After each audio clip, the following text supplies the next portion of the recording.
നമുക്കെല്ലാവർക്കും അറിയാം, 2004 ഡിസംബർ 7-ാം തീയതി ഉച്ചകഴിഞ്ഞ് 2:30 ഇതുപോലൊരു ആരാധനാ മധ്യയാണ് സമയഘടികാരം നെഞ്ചിൽ ചാർത്തി പ്രത്യക്ഷയായിക്കൊണ്ട് ദുരന്തം ഉണ്ടാകുവാൻ പോകുന്നു, പ്രാർത്ഥിക്കണമെന്ന വലിയ സന്ദേശം കൈമാറിയത്.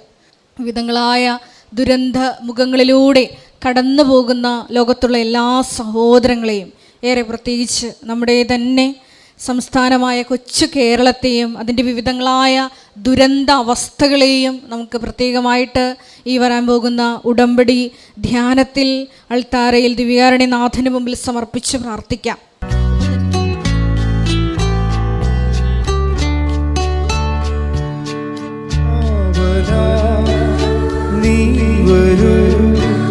സ്നേഹമേ ദൈവമേ, ശാന്തിയാ സൗഖ്യമാ നീ വരൂ നായക, കാവലാ നീ വരൂ, സ്നേഹമേ ദൈവമേ, ശാന്തിയാ സൗഖ്യമാ നീ വരൂ നായക.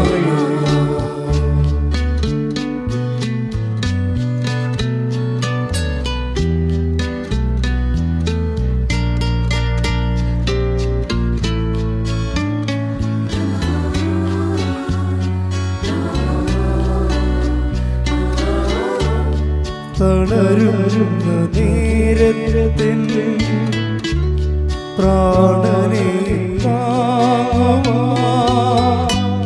ക്രൂശിതാ നീ മാത്രം ആശ്രയം.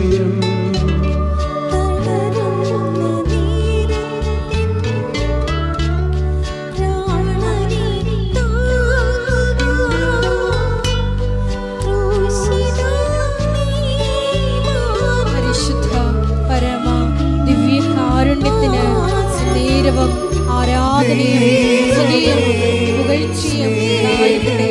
പരിശുദ്ധ പരമ ദിവ്യകാരുണ്യത്തിന് നേരവും ആരാധനയും സ്തുതിയും പുകഴ്ചയും ഉണ്ടായിരിക്കട്ടെ. പരിശുദ്ധ പരമ ദിവ്യകാരുണ്യത്തിന് നേരവും ആരാധനയും സ്തുതിയും പുകഴ്ചയും ഉണ്ടായിരിക്കട്ടെ.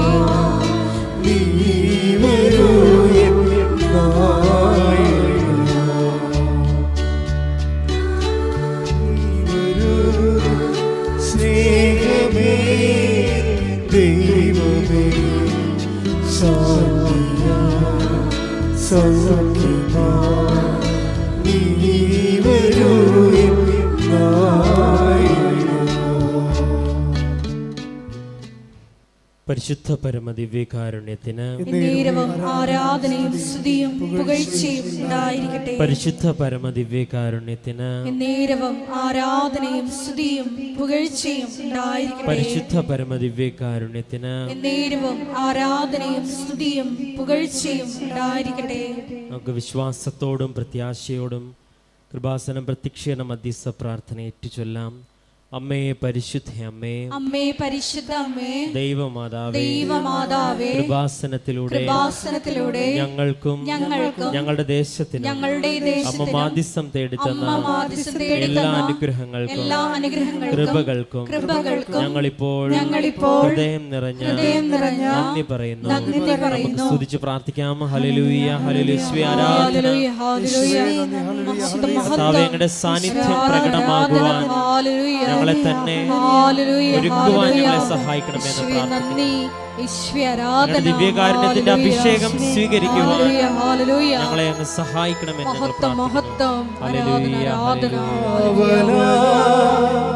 നീ വരൂ, സ്നേഹമേ ദൈവമേ, ശാന്തിയാ സൗഖ്യമാ നീ വരൂ നായക. നമുക്ക് ഒരുമിച്ച് ഒരിക്കൽ കൂടി പാടാം. കാവലാ നീ വരൂ, സ്നേഹമേ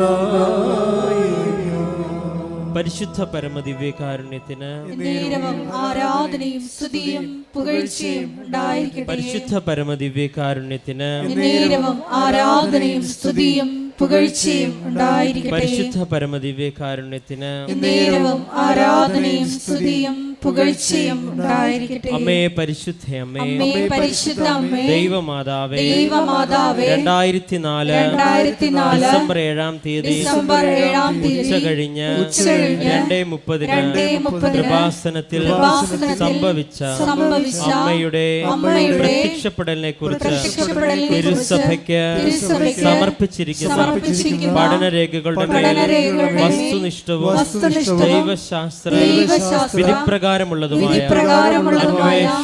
അന്വേഷണ പഠനങ്ങൾ നടത്തി ആ പ്രത്യക്ഷപ്പെടലിലൂടെ പ്രകടമായ ദൈവമാതാവിന്റെ പ്രത്യേക കരുതലും സംരക്ഷണവും വെളിപ്പെടുത്തുന്ന പീഡിതരുടെ ആശ്വാസവും പ്രവാചകന്മാരുടെ രാജ്ഞിയും വാഗ്ദാനത്തിന്റെ പേടകവും പ്രപഞ്ച പ്രകൃതിയുടെ മാതാവുമായ പരിശുദ്ധ അമ്മയുടെ ഭക്തി തിരുസഭയിൽ കൂടുതൽ പ്രചരിച്ച് ജീവിതത്തിന്റെ ദുരിത ദുരന്ത അവസ്ഥകളിൽ അകപ്പെട്ട് കഴിയുന്ന അനേകായിരം മക്കൾക്ക് ദൈവത്തിന്റെ സാന്നിധ്യവും സന്ധിപ്പും കൂടുതൽ അനുഭവിക്കുകയും ആത്മീയ വിശുദ്ധിയും ദൈവശക്തിയും കൈവരിക്കുവാൻ ഞങ്ങളുടെ കുടുംബങ്ങളെ ഇടയാക്കണമേ.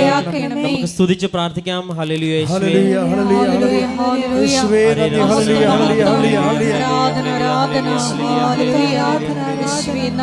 കർത്താവേ, നീ ആലയത്തിലായിരിക്കുന്ന ഓരോ വ്യക്തികളും അവരുടെ നിയോഗങ്ങളിലൂടെ പരിശുദ്ധമ്മയുടെ പ്രത്യക്ഷീകരണത്തിന്റെ സാക്ഷികളായി തീരുവാൻ, നിയോഗങ്ങൾക്കും അപ്പുറം നിത്യനായ ദൈവത്തെ തിരിച്ചറിയുവാൻ, അഭിഷേകത്തോടെ ജീവിക്കുവാൻ, ക്രിസ്തു കൈമാറ്റത്തിൽ ജ്വലിച്ച സാക്ഷികളായി തീരുവാൻ ആശീർവദിക്കണമേ എന്ന് ഞങ്ങൾ പ്രാർത്ഥിക്കുന്നു. ഹല്ലേലൂയ. നീ വരൂ സ്നേഹമേ, ദൈവമേ, ശാന്തിയാ സൗഖ്യമാ, നീ വരൂ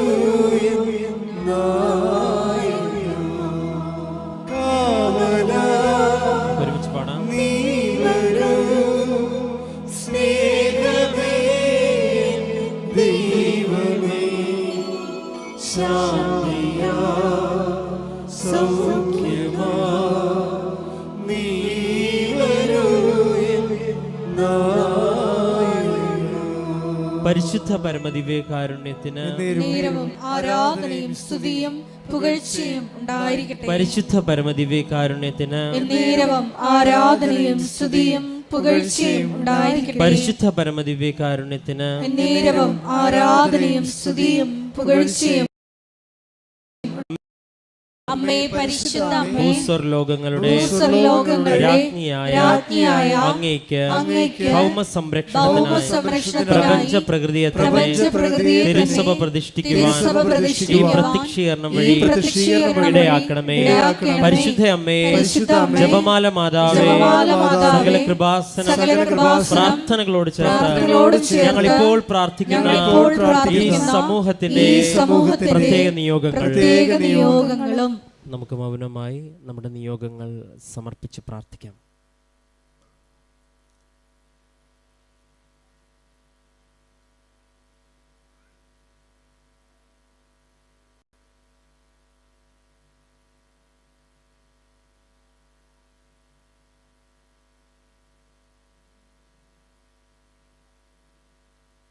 അമ്മയുടെ പ്രത്യക്ഷീകരണത്തിന്റെ ഈ അനുഗ്രഹവേളയിൽ ഞങ്ങൾക്ക് സാധിച്ചു തരുവാൻ നമുക്ക് സ്തുതിച്ച് പ്രാർത്ഥിക്കാം. ഹല്ലേലൂയ, ഹല്ലേലൂയ, യേശുവേ ആരാധന.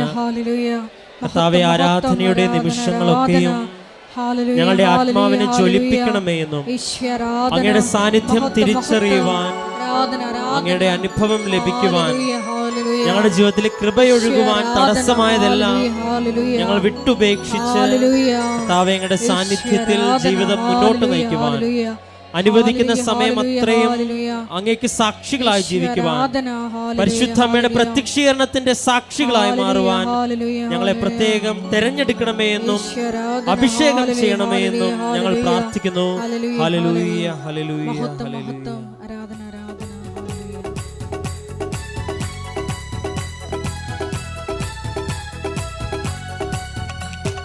അസാധ്യമായി എനിക്കൊന്നുമില്ല, എന്നെ ശക്തനാക്കുന്നവൻ മുഖാന്തരം.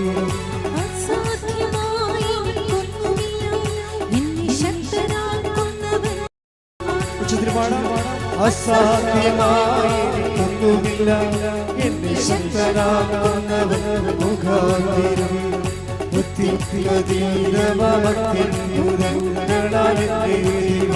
എന്നെ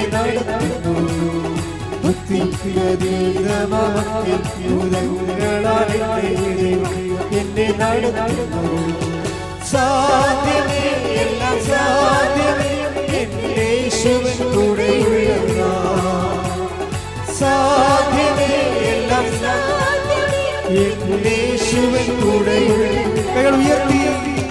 സാധ്യമേ, എല്ലാം സാധ്യമേ, എന്റെ യേശുവിൻ കൂടെയുള്ള. അസാധ്യമായി എനിക്കൊന്നുമില്ല, എന്നെ ശക്തനാക്കുന്നവൻ മുഖാന്തരം. അസാധ്യമായി എനിക്കൊന്നുമില്ല, എന്നെ ശക്തനാക്കുന്നവൻ മുഖാന്തരം. ഹല്ലേലൂയ, ഹല്ലേലൂയ, ഹല്ലേലൂയ, ഹല്ലേലൂയ. ഹല്ലേലൂയ, ഹല്ലേലൂയ. വിധങ്ങളായ ജീവിത ദുരന്ത മുഖങ്ങളിലൂടെ കടന്നു പോകുന്ന എല്ലാ സഹോദരങ്ങളെയും കേൾക്കാരിൽ സമർപ്പിച്ചു പ്രാർത്ഥിക്കുന്നു. പ്രത്യക്ഷീകരണത്തിന്റെ സാക്ഷികളാക്കിയ മക്കളെയും പ്രാർത്ഥിക്കുന്നു. ടെലിവിഷനിലൂടെയും ടെലിവിഷനിലൂടെയും സോഷ്യൽ മീഡിയ പ്ലാറ്റ്ഫോമുകളുടെ എല്ലാം നിയോഗങ്ങൾ സമർപ്പിക്കുന്ന എല്ലാ മക്കളുടെയും വിഷയങ്ങൾ പ്രത്യേക മധ്യസ്ഥതയാൽ ഏറ്റെടുക്കണമേ എന്ന് പ്രാർത്ഥിക്കുന്നു. ഹല്ലേലൂയ, ഹല്ലേലൂയ. യേശുവേ നന്ദി, യേശുവേ ആരാധന. ഹല്ലേലൂയ, മഹത്വം, മഹത്വം. എൻ്റെ പ്രിയപ്പെട്ടവരെ, കഴിഞ്ഞ ദിവസം രാധമ്മ എന്ന് പറയുന്ന ഒരു മാള്, ഹരിപ്പാടെന്ന് ഉള്ളവരാണ്, ഹരിപ്പാട്. ഈ രാധമ്മ ഒറ്റ ശ്വാസത്തിൽ ഉടമ്പടിയുടെ 15 അനുഭവങ്ങളെ പങ്കിട്ട്, 15 അനുഭവങ്ങൾ ഉടമ്പടിയുടെ. അപ്പോൾ എനിക്ക് ഇടക്കാലം കൊണ്ടൊരു ചെറിയൊരു ആശങ്ക ഉണ്ടായിരുന്നു. അത് ഞാൻ അമ്മയോട് പറഞ്ഞിട്ടുണ്ട്, വേറെ ആരോടും പറഞ്ഞില്ല. ഇപ്പോൾ ഉടമ്പടിയിൽ ഇന്നലെ ഒരു മജിസ്ട്രേറ്റ് സാക്ഷ്യം പറഞ്ഞു. അതുപോലെ തന്നെ IAS വിദ്യാർത്ഥികൾ അവർ പാസ്സായതിനു ശേഷം വന്ന് സാക്ഷ്യം പറയും. IIM-കാർ സാക്ഷ്യം പറയും, IIT-കാർ സാക്ഷ്യം പറയും. അപ്പോൾ ഇങ്ങനെയുള്ള വലിയ എഡ്യൂക്കേഷൻ അക്കാഡമിഷ്യൻസൊക്കെ വന്ന് സാക്ഷ്യം പറയുമ്പോൾ എനിക്കൊരു ആശങ്ക ഉണ്ടായിരുന്നു. അതായത് കാലക്രമത്തിൽ ഇത് വലിയ വിദ്യാഭ്യാസമുള്ളവരുടെ വിഷയങ്ങൾ മാത്രം അഡ്രസ്സ് ചെയ്യുന്നൊരു പ്രാർത്ഥനയായിട്ട്, പദ്ധതിയായിട്ട് ഇത് മാറുമോ? കാര്യം അതൊരു ക്രിമിലേറെ വരത്തുള്ളൂ. ഒരു സമൂഹത്തിൽ 5% അക്കാഡമിഷ്യൻസ് വരത്തുള്ളൂ. ബാക്കി ഒരു 70% പ്രാദേശിക ജീവിതക്കാരും, ഇപ്പം ജീവിതം തന്നെ മറിയല്ലേ, വിദേശ ജീവിതക്കാരും പ്രാദേശിക ജീവിതക്കാരും അതിപ്രാദേശിക ജീവനക്കാരുണ്ട്, വാർഡ് ജീവനക്കാർ. പഞ്ചായത്ത് വാർഡിൽ നിന്ന് അവർ പുറത്ത് പോകത്തില്ല. ആ വാർഡിൽ ജനിച്ച് വാർഡിൽ ജീവിച്ച് വാർഡിൽ മരിച്ചു പോകും. അതാണ് നമ്മുടെ സാധാരണ മനുഷ്യർ. ഈ വാർഡിൽ ജനിച്ച് ജീവിച്ച് പോകുന്ന ആൾക്കാരുണ്ട്. അപ്പോൾ ഈ ഞാൻ പണ്ട് ഒക്കെ അഡ്രസ്സ് ചെയ്തിരുന്നതെല്ലാം അത്തരം ആൾക്കാരെയായിരുന്നു. കാര്യം അവരുടെ ജീവിതത്തിൽ അവരുടെ ഒരു വേർപ്പിലും വേദനയിലും അവർക്ക് ഒരു കൈത്താങ്ങ്, ഒരു കൈ പിടിച്ച് കൊടുക്കുക, നീ വിളിച്ചപേക്ഷിക്കുന്ന ദൈവം നിൻ്റെ കൂടെ തന്നെ ഉണ്ട് എന്ന് മനസ്സിലാക്കി കൊടുക്കുക. അപ്പോഴങ്ങനെ വന്നപ്പോഴെന്താ സംഭവിച്ചെന്ന് വെച്ച് കഴിഞ്ഞാൽ, ഇൻ്റലക്ച്വൽസും എഡ്യൂക്കേഷണലിസ്റ്റും അക്കാഡമീഷ്യൻസും അഡ്രസ്സ് ചെയ്യാൻ പറ്റാത്ത ഒരു കാലം ഉണ്ടായിരുന്നു. ഉടമ്പടി വന്നപ്പോൾ ഉടമ്പടി ഒരു ടെക്നിക്കൽ പ്രെയർ ആയത് കാരണം വളരെ ശാസ്ത്രീയമായിട്ട് അതിൻ്റെ ആന്തരികമായ അതിൻ്റെ ചേരുവകൾ ഫോർമുലയൊക്കെ മനസ്സിലാക്കി ഷാർപ്പ് ഷൂട്ട് ചെയ്താൽ അപ്പോൾ തന്നെ ഷോട്ട് ഡൗൺ ആകും അത്. അപ്പം അതുകൊണ്ട് ഈസിയാണ്. കാര്യം ഈസിയാണെന്ന് വെച്ച് കഴിഞ്ഞാൽ ഇന്നത് ചെയ്താൽ ഇന്ന ഫലമൊന്നുണ്ട്. അല്ലാതെ ഒരു പ്രാർത്ഥനാ ജീവിതത്തിലുള്ള ഒരു ഹൈപ്പോത്തറ്റിക്കൽ സിറ്റുവേഷൻസ് ഉടമ്പടി വളരെ തന്ത്രപൂർവ്വം എലിമിനേറ്റ് ചെയ്യുന്നുണ്ട്. അപ്പോൾ പ്രാർത്ഥിക്കുന്ന ആൾക്കാരുടെ ഒരു ഇത് പ്രെയർഫുൾ അതായത് പബ്ലിക് പ്രാർത്ഥിക്കുന്ന പൊതുജനത്തെ സംബന്ധിച്ചിടത്തോളം അവർക്കുണ്ടാകുന്ന ഒരു കൺഫർമേഷൻ, അവരുടെ അംബിഗ്വിറ്റി ഉണ്ട് അവർക്ക്. എന്ന് വെച്ചാൽ ഒരു എന്താണ്, ദൈവം കേൾക്കുമായിരിക്കും, കേട്ടാൽ കൊള്ളാം എന്നുള്ള രീതിയിൽ അവർക്കൊരു ഉറപ്പില്ല. കാര്യം അവർ ചില സമയത്ത് അവർക്ക് ഞങ്ങൾ വിശ്വസിക്കുന്ന വിഷയത്തിൽ ഈ രീതിയിൽ പ്രാർത്ഥിച്ചാൽ ദൈവം കേൾക്കുമോ, അല്ലെങ്കിൽ ഈ ഒരു സമയത്ത് എങ്ങനെയാണ് പ്രാർത്ഥിക്കേണ്ടത്, ഇങ്ങനെ പ്രാർത്ഥിച്ചാൽ മതിയോ, അതൊരു ആധ്യാത്മിക ആശങ്കകളാണ്. ഇപ്പം ഞാൻ ഈ വർഷങ്ങൾ 10-21 ലക്ഷത്തോളം ആൾക്കാർ നേരിട്ട് അവരുടെ സങ്കടങ്ങളൊക്കെ കഴിഞ്ഞ 10-35 വർഷമായിട്ട് കേട്ടപ്പോൾ പൊതുജനത്തിൻ്റെ ആധ്യാത്മിക ആശങ്കകളെക്കുറിച്ച് എനിക്ക് ഏകദേശം ധാരണയുണ്ട്. അപ്പോൾ ആൾക്കാരുടെ ബേസിക് ആശങ്ക എന്ന് പറയുന്നത് ഈ വിഷയത്തിൽ എങ്ങനെയാണ് പ്രാർത്ഥിക്കേണ്ടത്, ഇങ്ങനെ പ്രാർത്ഥിച്ചാൽ ദൈവം കേൾക്കുമോ. അപ്പം ഞാൻ പഠിക്കേണ്ട കാലത്ത് ഒരു കുഞ്ഞമ്മ ചേച്ചി എന്ന് പറഞ്ഞ ചേച്ചിയുണ്ട്. അവർക്ക് 4 മക്കളുണ്ട്. അവരിങ്ങനെ ഈ പണ്ടത്തെ രീതി അനുസരിച്ച് തലയിൽ കൂടി ഒരു വളയം പോലെ ഇട്ടിട്ട് ഈ നൂരിങ്ങനെ നൂറ്റ് വലയ്ക്ക് കെട്ടാൻ കൊടുത്ത് ജീവിക്കുന്ന സാധാരണ ഒരു അമ്മച്ചിയാണ്. അപ്പോൾ അമ്മച്ചിയുടെ കാര്യങ്ങളൊക്കെ ഞാൻ 9ാം ക്ലാസ്സിൽ പഠിക്കുകയാണ്. അമ്മച്ചിയുടെ വിഷയങ്ങളൊക്കെ ഓരോ കാര്യങ്ങളൊക്കെ അവിടെ കയറി പിരിക്കുന്ന സ്ഥലത്തൊക്കെ ഇരുന്ന് പറയും. ഞാൻ ഇടയ്ക്ക് അവിടെ പോയി ഇരിക്കും, നാട്ടുകാർ അയൽവാസികളെ. അപ്പോൾ അവർ പറയണതൊക്കെ ഞാൻ കേട്ടിട്ടുണ്ട്. അപ്പോൾ അതിനകത്ത് കുഞ്ഞുമ്മ ചേച്ചി പ്രാവശ്യം അവരുടെ പ്രാർത്ഥനകൾക്കൊന്നും ഉത്തരം കിട്ടത്തില്ല. കുഞ്ഞുമ്മ ചേച്ചി പറയുവേ, ലോകത്ത് മുഴുവനും മനുഷ്യരല്ലേ, ഇതെല്ലാവരുടെയും പ്രാർത്ഥന കേൾക്കാൻ ദൈവത്തിന് പറ്റുക. അതാണ് പ്രശ്നം. ഇപ്പം മനുഷ്യന്മാരിങ്ങനെ മനുഷ്യന്മാർ കേൾക്കുന്ന പോലെ ലോകം മുഴുവൻ മനുഷ്യരല്ലേ, അവിടെയൊക്കെ എല്ലാവരുടെയും പ്രാർത്ഥന കേൾക്കാൻ ദൈവത്തിന് പറ്റുമോ. അപ്പോൾ ദൈവത്തെക്കുറിച്ചുള്ള അവരുടെ ഒരു പ്രാദേശിക ജ്ഞാനമാണത്. അത് പക്ഷേ അങ്ങനെയുള്ള ജ്ഞാനമുള്ള ഒത്തിരി പേരുണ്ട്. നമ്മുടെ വിഷയം മാത്രമല്ല ദൈവത്തിന് അങ്ങനെ ചിന്തിക്കുന്ന ആൾക്കാരുണ്ട്. അപ്പോൾ വ്യത്യസ്തമായ അവരുടെ ഒരു ആധ്യാത്മിക ജ്ഞാനത്തിൻ്റെ ആ ഒരു പരിസരത്ത് നിന്നുകൊണ്ടാണ് അവരുടെ പ്രെയറിൽ ലോഞ്ച് ചെയ്യണത്. അപ്പോൾ അത്രയും തന്നെ ആ പ്രെയറിന് തുടങ്ങുമ്പോൾ തന്നെ അതിൻ്റെ അകത്ത് സംശയത്തിൻ്റെ ഗുമളമുള്ളത് കാരണം അത് വർക്കൗട്ട് ചെയ്യത്തില്ല. പക്ഷേ ഉടമ്പടിയിലേക്ക് വരുമ്പോൾ ഇങ്ങനെയുള്ള ഒരു കോമൺ പീപ്പിൾ ആയാലും ശരി, കുറച്ച് എക്സ്ട്രാ ഓർഡിനറി ആയിട്ടുള്ള പീപ്പിൾ ആയാലും ശരി, ഉടമ്പടിയുടെ ക്ലാസ്സുകൾ കേട്ട് ജനങ്ങളുടെ സാക്ഷ്യങ്ങൾ കേട്ട് അച്ഛൻ്റെ ഉടമ്പടി ധ്യാനമൊക്കെ കേട്ട് കഴിയുമ്പോൾ അവർക്ക് മനസ്സിലാകുന്ന ഒരു സത്യമുണ്ട്. ഇതൊരു സയൻറ്റിഫിക്കലി പ്രൂവൺ പ്രെയറാണ്. ഒരു ആധ്യാത്മിക ശാസ്ത്രം, ബൈബിൾ ശാസ്ത്രം ഉണ്ടല്ല, ബൈബിൾ ശാസ്ത്രം അനുസരിച്ച് പ്രൂവ് ചെയ്തിട്ടുള്ള ഒരു പദ്ധതിയാണ് കവനൻ്റ് എന്ന് പറയുന്നത്. ഈ കവനൻ്റെ കൂടെ വന്നിരിക്കുന്ന കവനൻ്റ് ഇപ്പോഴുള്ളതല്ല, പണ്ടിനാല് ദൈവം അതാത് കാലങ്ങളിൽ അപ്ഡേഷൻസ് ഉള്ള ഒരു പ്രാർത്ഥനയാണ് കവനൻ്റ് എന്ന് പറയുന്നത്. അപ്പോൾ കവനൻ്റെ ഒരു ഹിസ്റ്ററി ഓഫ് കവനൻ്റ് അല്ലെങ്കിൽ ഇവോൾവിങ് ഒരു പരിണാമം, കവനൻ്റ് ഉടമ്പടി ദൈവശാസ്ത്രത്തിൻ്റെ പരിണാമങ്ങളിലേക്ക് പോയി കഴിഞ്ഞാൽ നമുക്ക് മനസ്സിലാകും ഇതിന് ഘട്ടം ഘട്ടമായി കാലത്തിനൊപ്പം അപ്ഗ്രഡേഷൻ സംഭവിച്ചിട്ടുള്ളതാണ് ഉടമ്പടിയിൽ. നമ്മുടെ ഈ കാലത്ത് വന്നപ്പോൾ ഇവിടെ ദൈവത്തിൻ്റെ ഒരു പ്രധാനപ്പെട്ട വിഷയം, ഇത് ദൈവത്തിൻ്റെ ഒരു വിഷയമായി മാറി. ഇപ്പോൾ യേശു ക്രിസ്തുവിൻ്റെ എല്ലാ പ്രവർത്തനങ്ങളും ക്രിസ്തുവിൻ്റെ വിഷയമല്ലായിരുന്നു.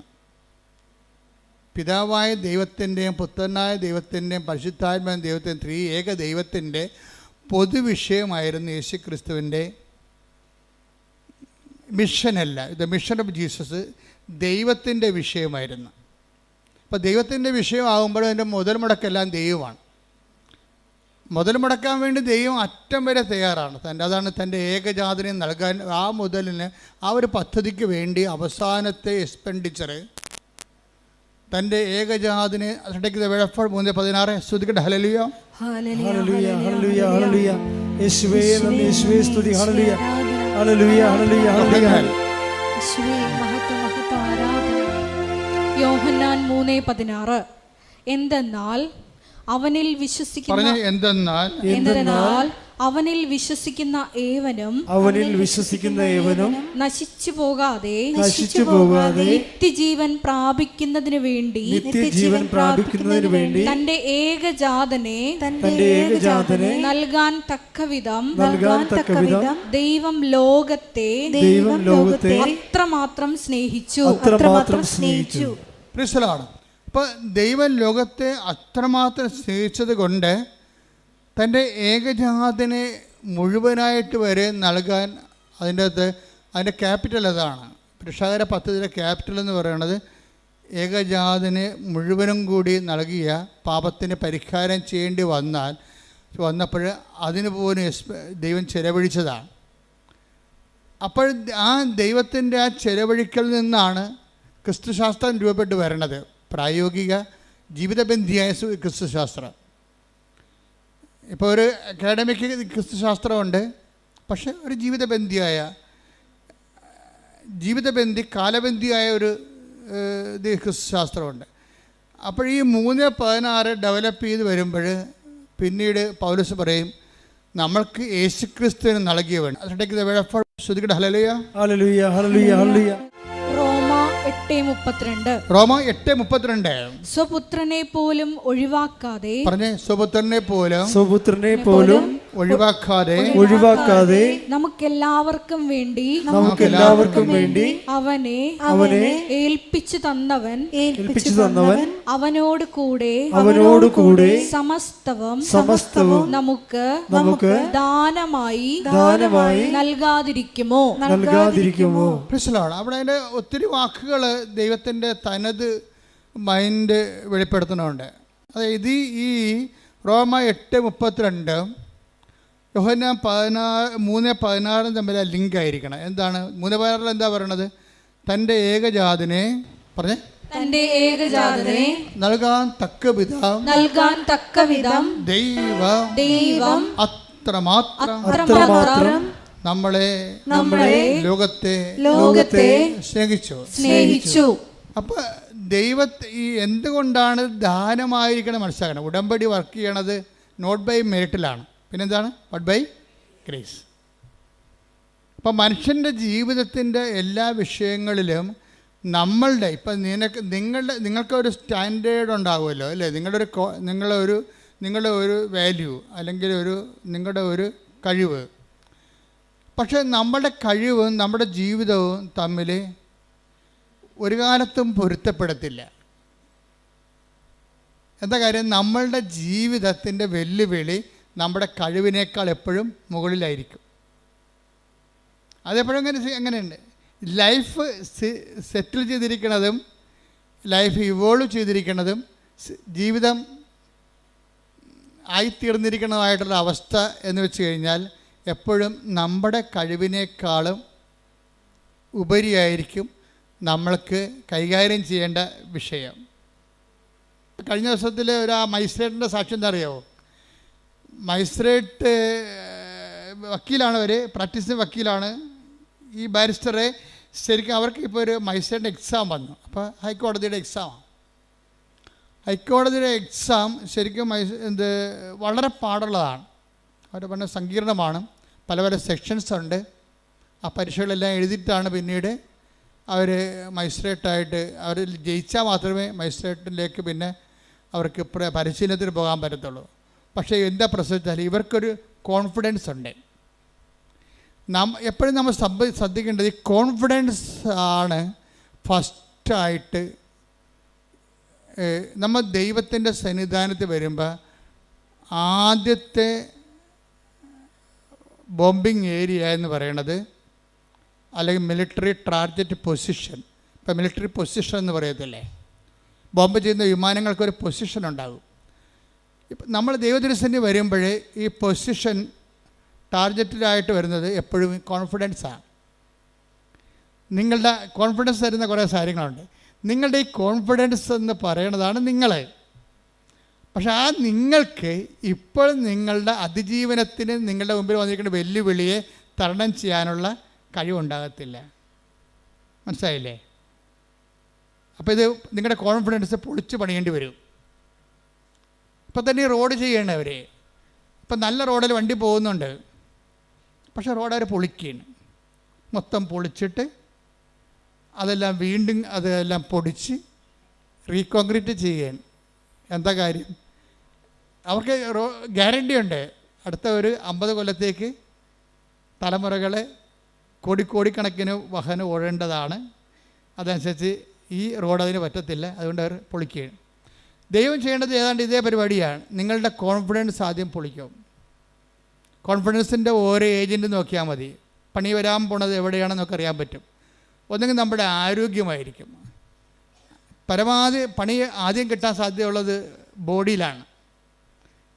ബോഡി എപ്പോഴും നിങ്ങൾ ശ്രദ്ധിച്ച് പ്രാർത്ഥനാപരമാക്കുകയാണ്. പിന്നെ കിട്ടാൻ പോകുന്നത്, പിന്നെ ബോംബ് വീഴാൻ സാധ്യതയുള്ളത് കോമ്പറ്റീഷനിലാണ് വരണത്. നിങ്ങൾ ചിലപ്പോൾ സ്കൂളിൽ റാങ്കാകാം. സ്കൂളിൽ റാങ്കായി കഴിയുമ്പോൾ ടീച്ചർമാർ പറയും നിങ്ങൾ സ്കൂളിൻ്റെ അഭിമാനമാണോ ആന കൂന എന്നൊക്കെ പറയുമ്പോൾ നിങ്ങൾക്ക് മാലയൊക്കെ ചെയ്തിട്ട് ബൊക്കൊക്കെ തന്ന് വിടും. കോളേജ് ചെല്ലുമ്പോൾ നിങ്ങൾ എല്ലാ വിഷയത്തിലും പൊട്ടിപ്പോകും. എന്താ കാര്യം? സ്കൂളിൽ നിങ്ങൾ കിങ് ആയതുകൊണ്ടാണ് അങ്ങനെ സംഭവിക്കുന്നത്. കോൺഫിഡൻസ് ഉണ്ട് നിങ്ങൾ. ഈ കോൺഫിഡൻസ് വെച്ചുകൊണ്ട് കോളേജിൽ നിങ്ങൾ പഠിക്കാതിരിക്കും, അല്ലെങ്കിൽ ക്ലാസ് കട്ട് ചെയ്യും. അപ്പോൾ അവർ പറയണത് എന്താ വെച്ചാൽ, ഞാൻ പഠിച്ചില്ലേലും ജയിക്കും, പഠിക്കണ പിള്ളേർക്ക് വീട്ടിൽ ഇരുന്നാലും മതി, കോളേജിൽ പോകേണ്ട കാര്യമില്ല, ഇപ്പോൾ ക്ലാസ് കട്ട് ചെയ്ത് നടക്കും. അപ്പം അങ്ങനെ വരുമ്പോൾ ഈ നമ്മുടെ കോൺഫിഡൻസാണ് ആധ്യാത്മികമായ ഉഴപ്പുണ്ടാക്കുന്നത്. അതെപ്പോഴും നമ്മൾ ശ്രദ്ധിക്കണം. നിങ്ങൾക്കിന്ന് ആധ്യാത്മികമായിട്ട് എന്തെങ്കിലും ഒരു ഫ്ലക്ച്വേഷൻ ഉണ്ടെങ്കിൽ ആദ്യം ട്രീറ്റ്മെൻറ്റ് നടത്തേണ്ടത് നിങ്ങളുടെ കോൺഫിഡൻസിലാണ്. കാര്യം നിങ്ങളുടെ വിദ്യാഭ്യാസം ചിലർക്ക് തറവാടിത്തമാണ്. എന്താണ് അതായത് ഇപ്പോൾ ഒരു ജോലി വന്നിട്ടുണ്ട്, അത് ഇതിലാണ് വന്നിരിക്കുന്നത്, ട്രാൻസ്പോർട്ട് ബസ് കണ്ടക്ടറാകാനുള്ള ജോലിയാണ്. അപ്പോൾ ഇവരെ പെറ്റ് വീണ കാര്യത്തിൽ തന്നെ IAS എടുപ്പിച്ചിട്ടാണ് മാതാപിതാക്കന്മാർ വളർത്തുന്നത്. എൻ്റെ മകൾ വളർന്ന് കളക്ടറാകുമെന്നും പറഞ്ഞല്ലേ, പേരിടുമ്പോൾ തന്നെ അവൾ കളക്ടറാകും. ഈ കുഞ്ഞ് ഞാൻ കളക്ടറാകും എന്ന് പറഞ്ഞുകൊണ്ട് ഇരുന്ന അവസാനം ഒരു വണ്ടിക്കും കയറി പോകത്തില്ല. വന്ന വണ്ടി പോകും, ഞാൻ കളക്ടറിൻ്റെ വണ്ടി വരാതിരിക്കില്ല, കളക്ടറിൻ്റെ വണ്ടി വരാൻ. അവസാനം തെണ്ടി പെറുക്കി പട്ടിണിയായി കയറി നാറി കഴിയുമ്പോഴാണ് വല്ല വണ്ടിയും കയറി പോയാൽ മതി, അപ്പോൾ കാലം കഴിഞ്ഞു പോകും. ഇങ്ങനെ എന്തോ അടിച്ചേൽപ്പിച്ച ആത്മവിശ്വാസങ്ങളുണ്ട് ആൾക്കാർക്ക്. ആരോ അടിച്ചേൽപ്പിച്ച വിശ്വാസം. നീ കളക്ടർ വരെ കുന്തമില്ല, നിൻ്റെ കഴിവനുസരിച്ച് നീ അധ്വാനിക്കുക, ബാക്കി ദൈവം ക്രമീകരിക്കും. മനസ്സിലായ? എനിക്ക് ആഗ്രഹത്തിൻ്റെ അടിമയാകരുത്, ആഗ്രഹത്തിൻ്റെ യജമാനനാകണം. മനസ്സിലായില്ലേ? ആഗ്രഹത്തിൻ്റെ അടിമയായിട്ട് നീ ഒരു ലക്ഷ്യം വെച്ചിട്ട് അതിൽ നിന്ന് തന്നെ പിടിച്ചിട്ട് നിൽക്കുകയാണ്. ഞാൻ ഈ 12 പ്രാവശ്യമൊക്കെ OIT എഴുതുമ്പോൾ പറഞ്ഞ് എൻ്റെ മകളെ 12 പ്രാവശ്യമായി, ആരോ പറഞ്ഞ് നിൻ്റെ തലയെ കയറ്റിയതാണ്, നീയും കെട്ടിയനും കൂടി കാനഡയിൽ താമസിക്കുമെന്ന്. അപ്പോൾ അതിൻ്റെ സ്വപ്നം കൊണ്ട് നടക്കുകയാണ്. ശരിക്കും ഞാനിതിനൊന്നും എതിർക്കണില്ല. പക്ഷേ യാഥാർത്ഥ്യ ബോധം എന്ന് പറയണത് ഇറ്റ് ഈസ് നോട്ട് കോമൺ. അതൊരു കോമൺ സെൻസാണ് വേണ്ടത്. കോമൺ സെൻസ് ഒന്നും ഇപ്പോൾ കോമൺ അല്ലെന്നല്ലേ പറയണത്. യാഥാർത്ഥ്യ ബോധം, ഏറ്റവും കൂടുതൽ യാഥാർത്ഥ്യ ബോധം കുറവുള്ളത് പെൺപിള്ളേർക്കാണ്. ഞാൻ ഇത്രയും നാൾ വന്നിട്ടുള്ള യാത്രയിൽ എനിക്ക് മനസ്സിലാക്കി ഏറ്റവും കുറവ് യാഥാർത്ഥ്യ ബോധമുള്ളത് പെൺപിള്ളേർക്കാണ്. അവർ ഒന്ന് പറഞ്ഞാലും മനസ്സിലാകത്തില്ല, അവർക്ക് ഒന്ന് പറഞ്ഞാൽ മനസ്സിലാകത്തില്ല. എന്ന് വെച്ചാൽ നിങ്ങൾ ഡിഗ്രഡേറ്റ് ചെയ്യണമെന്നല്ല ഞാൻ പറയണത്. നിങ്ങളെ ഒരു സാമാന്യ ബുദ്ധി ഈ വിഷയത്തിൽ കാണിക്കണം. കലിബർ കടന്നു വന്നിട്ടുള്ള മാർഗങ്ങൾ, അല്ലാതെ ഓരോരുത്തരും പോയി അവരെപ്പോലെ ആകാൻ വേണ്ടി തവള ആനയെപ്പോലെ വീർപ്പിക്കാൻ നിൽക്കരുത്. കാര്യം തവള വീർത്താലും ആന വീർത്താലും കുറച്ച് കഴിയുമ്പോൾ ഇതെല്ലാം ചത്ത് പിരിഞ്ഞ് മണ്ണോടായി തീരും. നമ്മളെപ്പോഴും ശ്രദ്ധിക്കേണ്ടത് ഉറപ്പ് വരുത്തേണ്ട ഒരു സാധനം മാത്രമേ ഉള്ളൂ. എന്താണ്? ദൈവം. നിന്നോട് കൂടെയുള്ള ദൈവത്തിൻ്റെ സാന്നിധ്യമാണ് നീ ഉറപ്പ് വരുത്തേണ്ടത്. ഇപ്പം നീ എന്താ ചെയ്യണമെന്നറിയാവോ? നീ ആദ്യം ഉറപ്പ് വരുത്തണത് നിൻ്റെ ലക്ഷ്യങ്ങൾ ഉറപ്പ് വരുത്തിയിട്ട് ദൈവത്തെ അതിനു വേണ്ടി ഉപയോഗിക്കുകയാണ് ചെയ്യണത്. മനസ്സിലായോ? നീ ആദ്യം ഉറപ്പ് വരുത്തേണ്ടത് എന്തിനാണ്? നീ ആദ്യം ഉറപ്പ് വരുത്തേണ്ടത് നിൻ്റെ ലക്ഷ്യങ്ങളല്ല. ആർക്കും ആഗ്രഹങ്ങളൊക്കെ ഉണ്ടാകത്തില്ലേ? അപ്പം അതിൻ്റെ അടിമയായിട്ട് ജീവിച്ച വല്ല കാര്യമുണ്ടോ? അതിൻ്റെ യജമാനനായിരിക്കണം. ആ യജമാനനാകുമ്പോൾ എങ്ങനെയാകണത്? ദൈവം ആഗ്രഹിക്കുന്ന വഴികളിലേക്ക് ഞാൻ പോകും. കർത്താവിൻ്റെ മുമ്പിൽ തുറന്നു വെക്കണം. കർത്താവേ, എനിക്കൊന്ന് ഭക്ഷണം കഴിക്കണം, നീ എനിക്ക് തന്നൊരു മാന്യതയിൽ ഇവിടെ ജീവിക്കണം. മാന്യമായ ജീവിതം അത് നമുക്ക് ദൈവത്തോട് ന്യായമായിട്ട് ചോദിക്കാവുന്ന കാര്യമാണ്. എന്താണ് മാന്യമായ ജീവിതം? മാന്യതയെന്ന് പറഞ്ഞ സമയത്ത് ബൈബിൾ ഒത്തിരി പ്രാവശ്യം ഉപയോഗിക്കുന്ന വാക്കാണ്. അവയവങ്ങൾക്ക് പോലും മാന്യതയെന്നൊക്കെ പറഞ്ഞ് ബൈബിൾ ഉപയോഗിക്കുന്നുണ്ട്. അപ്പോൾ ദൈവത്തോട് നമുക്ക് ചോദിക്കാം, മാന്യമായ ജീവിതം, എനിക്കൊരു മാന്യമായ ജീവിതം തരണം.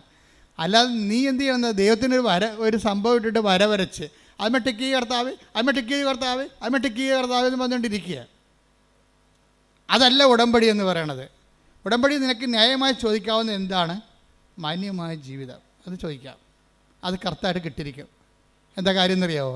അതിന് പ്രൊവിഷനുണ്ട്. എന്താ കാര്യം? ദൈവത്തിൻ്റെ സൃഷ്ടികളിൽ ഏറ്റവും നല്ലവണ്ണം മാന്യതയുള്ളത് മനുഷ്യനെയാണ്. അതുകൊണ്ടാണ് മാന്യമായ ജീവിതം നമുക്ക് അവകാശമായിരിക്കുന്നത്. അത് നമ്മുടെ അവകാശമാണ്.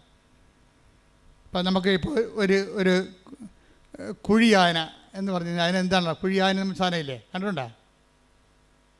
അപ്പം അത് പോകുമ്പോൾ അതിനെ ഉറുമ്പിട്ട് കൊടുക്കുമ്പോൾ അതുടനെ അതിനെ അടിച്ച് മണ്ണ് തെറിപ്പിച്ചിട്ട് അതിനെ അതിന് കുഴിയിലാണ് താമസിക്കണത്, അല്ലേ? കുഞ്ഞു കുഴിയിലാണ് താമസിക്കുന്നത്. പക്ഷേ ആന താമസിക്കുന്നത് എവിടെയാണ്? കൊട്ടിലാണ് താമസിക്കുന്നത്. അപ്പോൾ കുഴിയും കൊട്ടിലും തമ്മിൽ വ്യത്യാസമില്ലേ? അപ്പം ആനക്കൊരു മാന്യതയുണ്ട്. അതുകൊണ്ടാണ് കൊട്ടിൽ വരണത്. കുഴിയാനക്കയുടെ മാന്യതേനെ കുഴിയിൽ താമസിക്കണം. ഇതുപോലെ തന്നെയാണ് വല്ല പാമ്പ്, അതുപോലെ തന്നെ ഉള്ള ജീവികളൊക്കെ ചിലതൊക്കെ അളയെ താമസിക്കും. ഇപ്പം മനുഷ്യൻ താമസിക്കുന്ന ആടാണെങ്കിൽ അളയിലല്ല, ആലയിലാണ് താമസിക്കുന്നത്. അവിടെ വ്യത്യാസം കണ്ട? ആടിന് ആല, അതുപോലെ തന്നെ ആനയ്ക്ക് കൊട്ടിൽ, രാജാവാണെങ്കിൽ കൊട്ടാരത്തിൽ താമസിക്കും.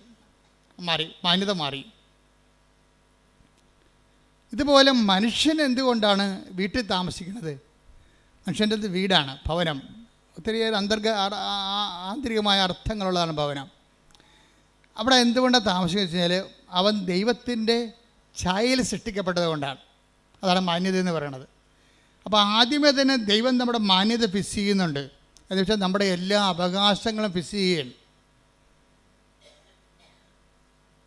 നമ്മുടെ എല്ലാ അവകാശങ്ങളും, ഈ ജീവിതത്തിനും വരാൻ പോണ ജീവിതത്തിനും വേണ്ടിയുള്ള എല്ലാ റൈറ്റുകളും കോൺസ്റ്റിറ്റ്യൂഷണലൈസ് ചെയ്തിരിക്കുകയാണ്. അവൻ്റെ ഛായയിൽ സൃഷ്ടിച്ചെന്ന് പറയുമ്പോഴേ ദൈവം മനുഷ്യനെ അവൻ്റെ ഛായയിൽ സൃഷ്ടിച്ചു എന്ന് വെച്ച് കഴിഞ്ഞാൽ ഇതിൻ്റെ മാന്യത മെയിൻറ്റെയിൻ ചെയ്യാനുള്ള എല്ലാ ഇൻഫ്രാസ്ട്രക്ചറും അവൻ ആർജിക്കാൻ ദൈവം അവനെ അതുപോലെ മാന്യത സുരക്ഷയാണ്. ആദ്യമേ തന്നെ ഒരു ജനറ്റിക്കൽ കോൺസ്റ്റിറ്റ്യൂഷനിൽ വന്നിരിക്കുന്നത് മനുഷ്യൻ്റെ മാന്യതയുടെ സുരക്ഷയാണ്. നമുക്ക് പട്ടിണി കിടന്നാൽ സർക്കാരിനെതിരെ കേസ് കൊടുക്കാം നമുക്ക്. അതാണ് ഭക്ഷ്യസുരക്ഷാ നിയമം. ഇപ്പം നമ്മുടെ ഭക്ഷ്യസുരക്ഷ അല്ലെങ്കിൽ നമ്മളൊരു മറ്റു തരത്തിലുള്ള കുറേ പോളിസീസാണ് നമ്മൾ എടുത്തിരിക്കുന്നത്. ദൈവം ഇതെല്ലാം കൂടി കണക്കാക്കിയിട്ട് ഒറ്റ പോളിസിയിലാക്കി. എന്താണ്?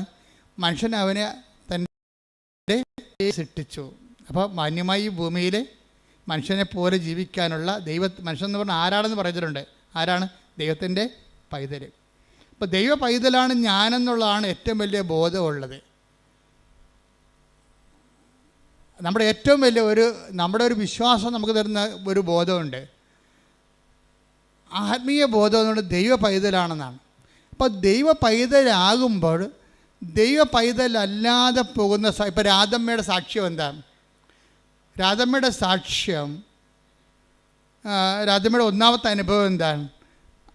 അവരുടെ മകൻ ഭയങ്കര പണ്ടാര വെള്ളവടിയാണ്. എന്നിട്ട് വീട്ടിൽ കാശും കൊടുക്കത്തില്ല, കുടുംബം നോക്കത്തില്ല.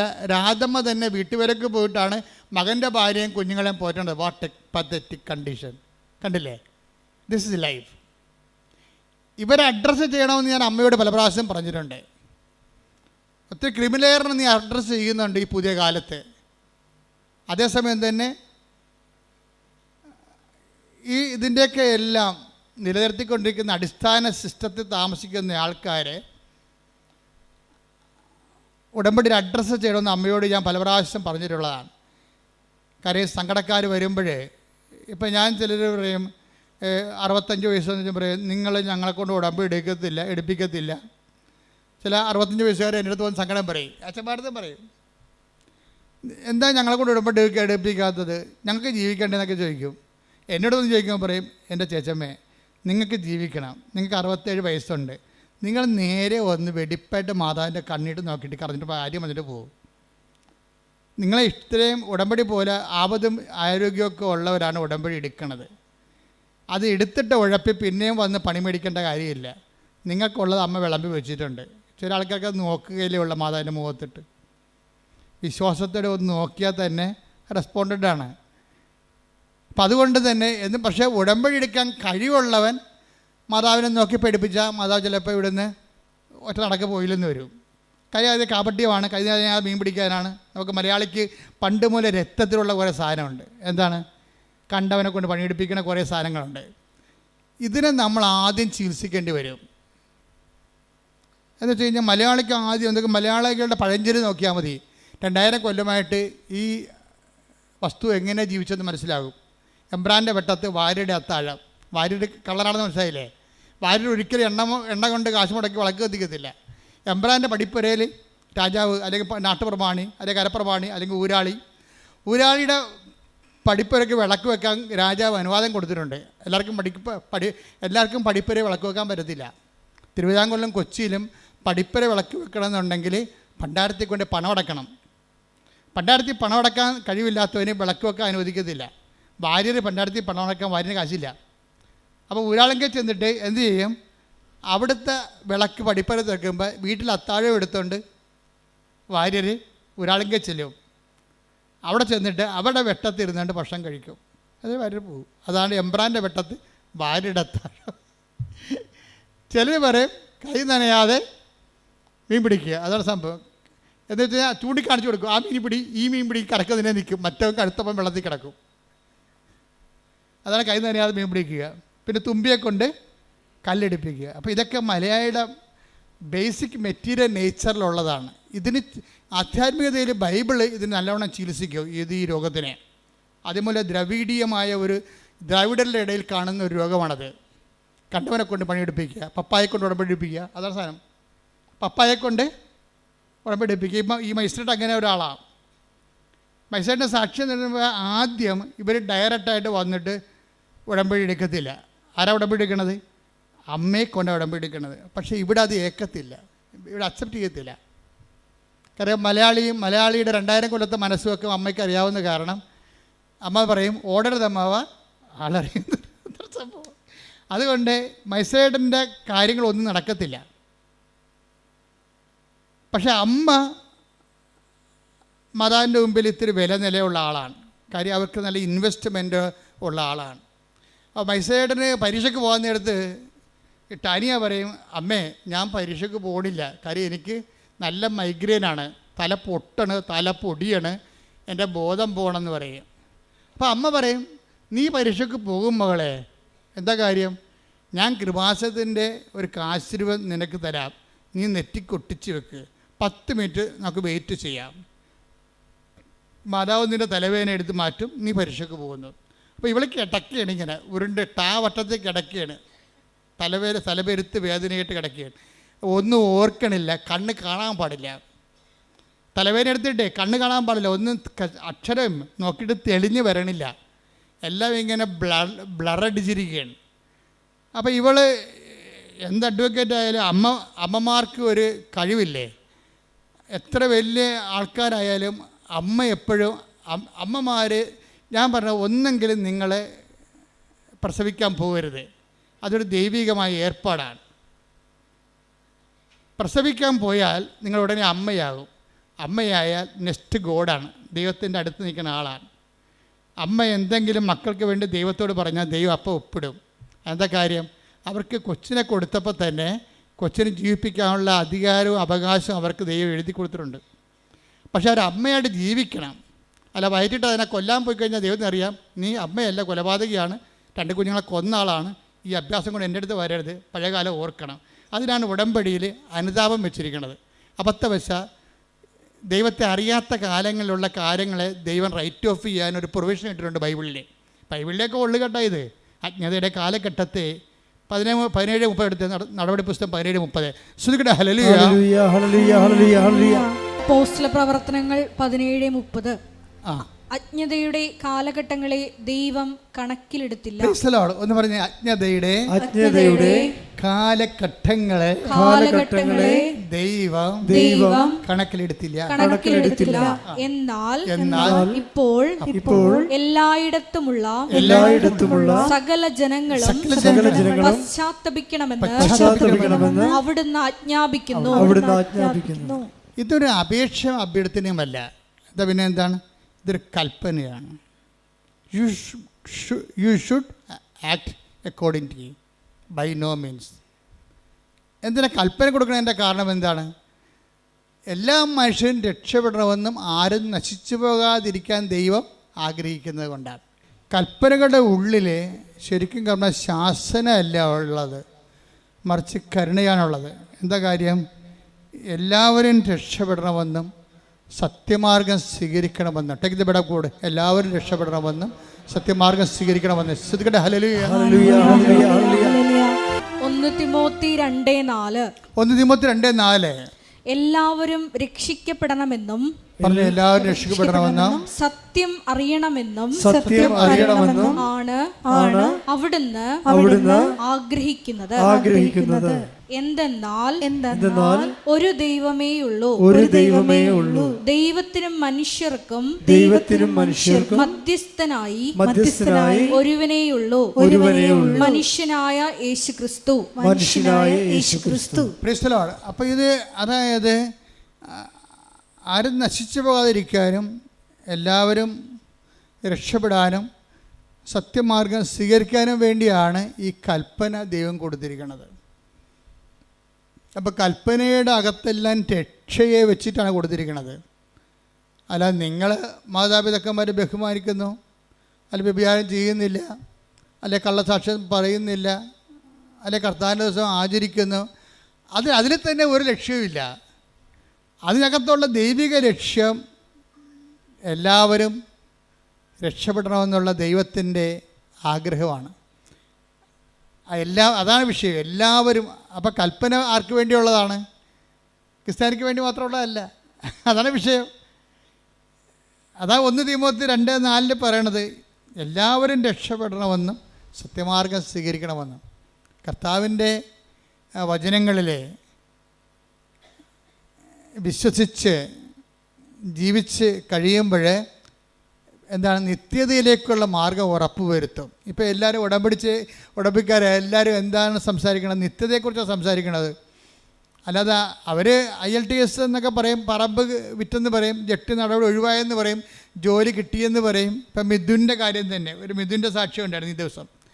മിഥുൻ്റെ സാക്ഷ്യം, മിഥുൻ്റെ ഒരു വിഷയം, നിങ്ങളെപ്പോലെ തന്നെ മിഥു ഇവിടെ വന്ന് അപ്പൻ ഉടമ്പടി എടുത്ത്, അതാണ് ഞാൻ പറഞ്ഞത്, തുമ്പിയെ കൊണ്ട് കല്ലടിപ്പിക്കുക, എബ്രാൻ്റെ വെട്ടത്ത് വാരത്താഴ്, അപ്പനെ കൊണ്ട് ഉടമ്പടിപ്പിച്ചിട്ട് അവൻ കാറിലിരുന്നെന്നാണ് പറയണത്. മനസ്സിലായില്ലേ? അപ്പോൾ ഇവിടെ വന്ന് കുറച്ച് നേരം ഇങ്ങനെ ഇരുന്ന് വെച്ചാൽ കുറച്ച് ബോറടിച്ച് വിളിക്കുക. ഇവിടുത്തെ ഈ മൊത്തക്കൊടയും അതുപോലെ തന്നെ പ്രദക്ഷിണവും ഇവിടുത്തെ പ്രാർത്ഥനയും സാക്ഷിയൊക്കെ കേട്ടിട്ട് പുള്ളി ഇത് എനിക്ക് പറഞ്ഞിട്ടുള്ളതല്ല എന്ന് പറഞ്ഞുകൊണ്ട് അവിടെ ഇരുന്ന് കുറച്ച് നേരം.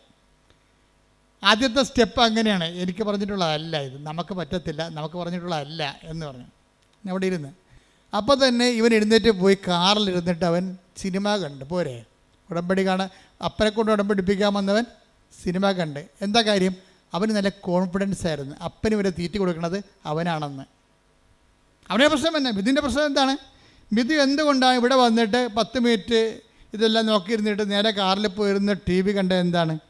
അപ്പനും അമ്മയ്ക്കും പെങ്ങൾക്കും എല്ലാം ഭക്ഷണം കൊടുക്കുന്ന ആരാണ്? തൻ്റെ ജോലി കൊണ്ടാണ്. അതാണ് പ്രശ്നം. താനാണ് അവിടെ ദൈവം. പിന്നെ മറ്റൊരു ദൈവം, ഈ മറ്റൊരു ദൈവത്തിൻ്റെ സാധ്യത കൽപ്പനയിലുള്ളതാണ്. മറ്റൊരു ദൈവം മിക്കവാറും നമ്മൾ തന്നെയായിരിക്കും. എപ്പോഴും മനുഷ്യന് ഒരു പ്രവണത ഉണ്ട്, മറ്റൊരു ദൈവത്തെ സൃഷ്ടിക്കാനുള്ള പ്രവണത. ഞാൻ ബുദ്ധിസം പഠിക്കുന്ന ആളാണ്. ബുദ്ധിസം പഠിച്ച് കഴിഞ്ഞ ദിവസങ്ങളിൽ പോയി ഒരു സാറുമായിട്ട് ബുദ്ധിസത്തെക്കുറിച്ച് സംസാരിച്ചു. ഇപ്പം ഞാൻ പറഞ്ഞ് ബുദ്ധനും അവസാനം എത്തിയത് താൻ ദൈവമാണെന്ന് പറഞ്ഞുകൊണ്ടാണല്ല. ബുദ്ധനിൽ ദൈവവിശ്വാസം ഇല്ലാത്ത ആളാണ്, റാഷണലായിട്ട് ചിന്തിക്കുന്ന ആളാണ്. പക്ഷേ മരിക്കാൻ നേരത്ത് പറഞ്ഞു, എൻ്റെ ദഹിപ്പിച്ച പൊടിയെടുത്ത് നിങ്ങൾ ഒരു തൂണുണ്ടാക്കി വെക്കണം. ആ സ്തൂപം കാണുമ്പോൾ നിർവ്വാണത്തെക്കുറിച്ച് ആഗ്രഹിക്കുന്ന എല്ലാവരും ആനന്ദമുണ്ടാകും. അതാണ് അല്ലയോ ആനന്ദം എന്ന് പറഞ്ഞു തുടങ്ങുന്ന അപ്പം മനുഷ്യനെ അന്വേഷിച്ച് അവസാനം എത്തണം എവിടെയാണ്? അവനാണ് ദൈവം എന്നാണ്. അതാണ് അഹംബ്രഹ്മാസി, ഞാനാണ് ദൈവം. പോരെ? മനുഷ്യന് മറ്റൊരു ദൈവത്തെ സൃഷ്ടിക്കാനുള്ള ഒരു മാനുഷിക പ്രവണത എന്നും ഉണ്ടാകും. ഇതിനെ അഡ്രസ്സ് ചെയ്തുകൊണ്ടാണ് ബൈബിൾ കൽപ്പന ഇറക്കിയിരിക്കുന്നത്. കാര്യം എന്താണ്? നീ തന്നെ ദൈവമാണെങ്കിൽ പിന്നെ യാത്ര അവസാനിപ്പിക്കാവില്ല, നിത്യത അവസാനിപ്പിക്കാവില്ല. നിത്യതയെ മൂടിക്കെട്ടിക്കൊണ്ട് നിന്നെ തന്നെ ദൈവമാക്കി ആത്മീയ അന്വേഷണത്തെ നിന്നിലേക്ക് തിരിച്ചുവിടും. വഴി യു ടേൺ അടുപ്പിക്കും. ബൈബിൾ യു ടേൺ അടുപ്പിക്കത്തില്ല. ബൈബിൾ പറയും നേരെ നീണ്ടു കിടക്കുകയാണ് വഴി, ദൈവത്തിലേക്ക് നടക്കാൻ പറയും. പുറപ്പാട് 23 ശ്രുതികട ഹല്ലേലൂയ. ഞാനല്ലാതെ വേറെ ദേവന്മാർ നിനക്കുണ്ടാകരുത്. Praise the Lord. അപ്പം മിഥുനിലെ ഒരു മറ്റൊരു ദൈവം രൂപപ്പെട്ട് വരികയാണ്. അവൻ്റെ വിദ്യാഭ്യാസം, അവൻ്റെ ജോലി, അവൻ്റെ ശമ്പളം ഇവനെ മറ്റൊരു ദൈവമായിട്ട് മാറ്റും. This is our confidence. ഈ കോൺഫിഡൻസ് എപ്പോഴും ഒരു മിലിറ്ററി പൊസിഷനായിരിക്കും, ടാർഗറ്റ് ചെയ്യാൻ സാധ്യതയുള്ള സ്ഥലം. മിലിറ്ററി ടാർഗറ്റ് സ്ഥലമാണത്. അത് ഞാൻ ആദ്യം ടാർഗറ്റിനെ കുറിച്ച് പറഞ്ഞത്. നമ്മുടെ കോൺഫിഡൻസ് എവിടെയോ അവിടെയായിരിക്കും ബോംബ് വീഴാൻ സാധ്യത. ക്രിസ്തു എന്താ പറഞ്ഞത്? നിൻ്റെ ഹൃദയം എവിടെയോ അവിടെയായിരിക്കും നിൻ്റെ നിക്ഷേപം. ഇതുപോലെ തന്നെ അതിൻ്റെ പാരലൽ, അതിൻ്റെ വ്യാഖ്യാനമാണ് നിൻ്റെ ആത്മവിശ്വാസം എവിടെയോ അവിടെയായിരിക്കും നിൻ്റെ ആത്മനാശം. ശ്രുതികട ഹല്ലേലൂയ. ക്രിസ്തുവിനെ മാത്രം ലക്ഷ്യം വെച്ച് മുന്നേറുവാൻ ഈ ആരാധനയിലൂടെ ഞങ്ങളെ അഭിഷേകം ചെയ്യണം. ഹല്ലേലൂയ. മഹത്വം മഹത്വം. തളരല്ലേ നെഞ്ചൊന്നു നീരിടല്ലേ, നിന്നെ കാണാൻ നിന്നെ കേൾക്കാൻ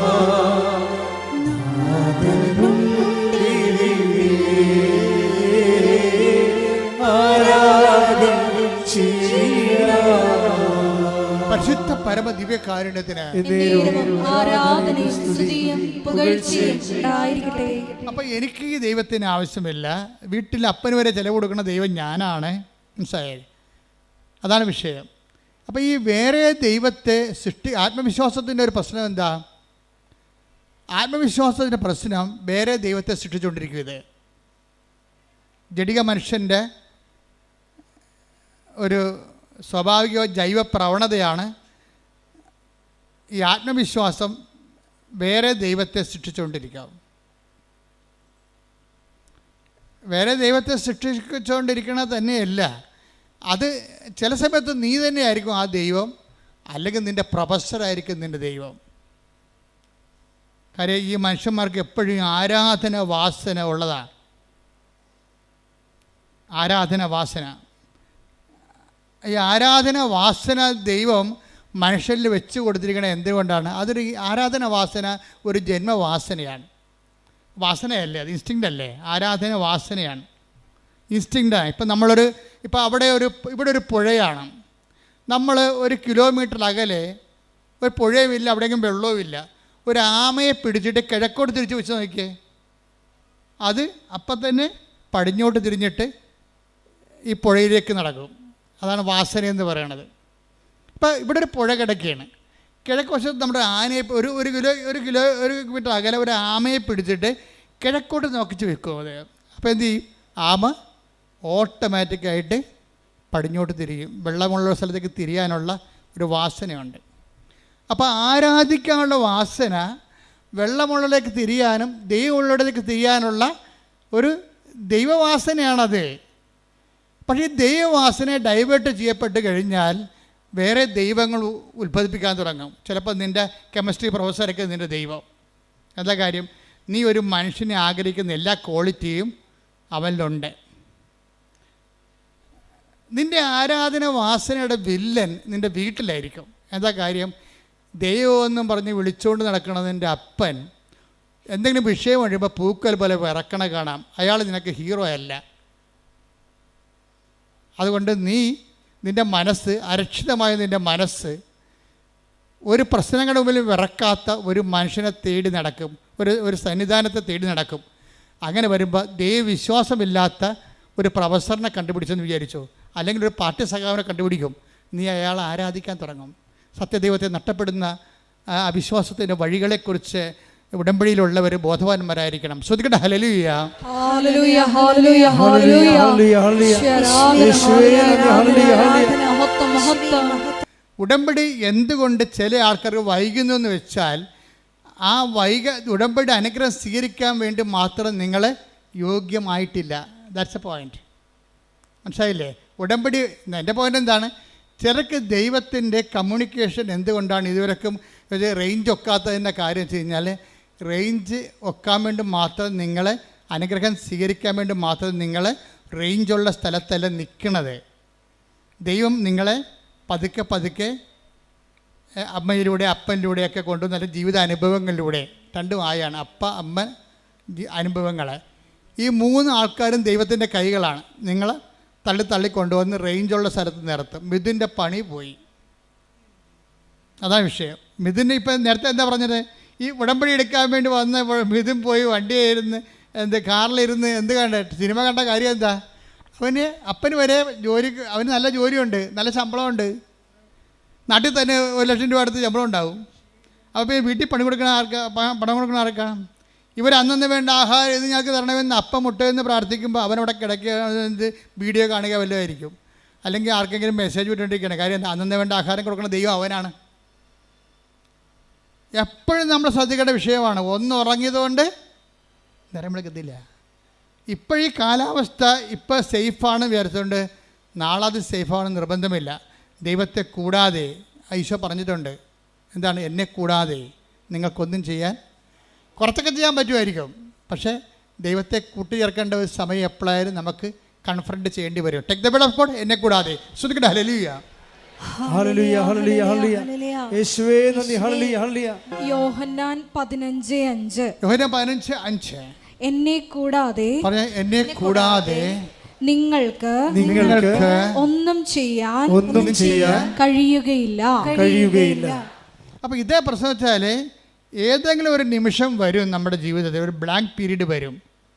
അപ്പോഴെന്ത് വേണം? ദൈവത്തിന് നമുക്ക് ആവശ്യമുണ്ടാകും. അതാണ് വിഷയം. ദൈവത്തിന് ഒരു വസ്തുവാണെങ്കിൽ ദൈവത്തിന് ആവശ്യം, ആ വസ്തു നമുക്കൊരു അരിവാള് നമ്മളെവിടെ വെക്കണത്? എവിടെയെങ്കിലും അലമാരിയോ അടുക്കളയുടെ അലമാരയുടെ അടിയിൽ കൊണ്ട് അരിവാൾ വെച്ച് വെക്കും. എന്നാൽ ഇപ്പോൾ അത് ആവശ്യമില്ല, ഇല്ലേ? ഒരു മഴയും കാറ്റും വന്ന് ഒരു പരത്തി കമ്പ് വന്ന് നമ്മുടെ അടുക്കള മുതുകത്ത് വീഴുമ്പോഴാണ് നമ്മൾ അരിവാൾ തിരക്കണത്. ഉടനെ അവിടെ അലമാരടിയിൽ പോയി നമ്മൾ അരിവാൾ എടുത്തുകൊണ്ട് വരും. തൽക്കാലം നമുക്ക് ആവശ്യമില്ല. ആവശ്യമില്ലാത്ത സ്ഥലം നമ്മൾ പാത്ത് വെക്കും. ദൈവത്തെ പാത്ത് വെക്കുന്ന ഒരു ജീവിതമാണ് പലപ്പോഴും എല്ലാവർക്കും ഉള്ളത്. തൽക്കാലം ആവശ്യമില്ലാത്ത കാരണം പ്രാർത്ഥന മുടങ്ങും, കുർബാന മുടങ്ങും. ഇപ്പോൾ കുർബാന മുടങ്ങുന്നവരും ഇപ്പോൾ പ്രാർത്ഥന മുടങ്ങുന്നവർ ഓർക്കുക, അരിവാളെ പാത്ത് വെക്കണ പോലെ നിങ്ങൾ ദൈവത്തെ പാത്ത് വെക്കുകയാണ്. ദൈവത്തെ വസ്തുവാക്കുന്നവരാണ് തൽക്കാലത്തേക്ക് ദൈവത്തെ മാറ്റി നിർത്തുന്നത്. ഈ കൊടുത്ത പോയിന്റ് ക്ലിയർ ആയില്ലേ? വസ്തുക്കളെ നമ്മൾ മാറ്റി വെക്കും, ആവശ്യമുള്ളപ്പോൾ അത് എടുക്കത്തുള്ളൂ. നമുക്ക് 10 സെൻറ്റ് സ്ഥലമുണ്ട്, അല്ലെങ്കിൽ അരയൊക്കെ സ്ഥലമുണ്ടെങ്കിൽ അതിൻ്റെ പ്രമാണം പിടിച്ചിട്ട് നമ്മൾ നടക്കണില്ലല്ലോ, ഇല്ല. അത് ആവശ്യമുള്ളപ്പോഴും പൊക്കെ ഓരോ ചെയ്യാൻ നേരത്തേക്ക് എടുക്കത്തുള്ളൂ. ആവശ്യമുള്ളപ്പോൾ എടുക്കുന്ന സ്ഥലങ്ങൾ മാത്രം എടുക്കുകയാണെങ്കിൽ അതെന്താണ്? വ്യക്തിയല്ല, വസ്തുവാണ്. നീയും നിൻ്റെ ദൈവത്തിന് ആവശ്യമുള്ളപ്പോൾ, ഒരു ജീവിത ആവശ്യമുള്ളപ്പോൾ മാത്രമാണ് എടുക്കുന്ന വ്യക്തിയാണെങ്കിൽ നീ ദൈവത്തെ വ്യക്തിയായിട്ട് കാണുന്നില്ല, വസ്തുവായിട്ട് കാണുന്നു. വസ്തുവായിട്ട് കണ്ടാൽ ദൈവം വർക്കൗട്ടല്ല. അതുകൊണ്ടാണ് ഉടമ്പടി ലാഗ് ചെയ്യണത്. ശ്രദ്ധിക്കട്ടെ. ഹല്ലേലൂയ, ഹല്ലേലൂയ, ഹല്ലേലൂയ, ഹല്ലേലൂയ. ഭക്തിയായി സത്യമായി സ്നേഹിക്കുവാൻ ഈ ആരാധനയിലൂടെ ഞങ്ങൾ അഭിഷേകം ചെയ്യണം.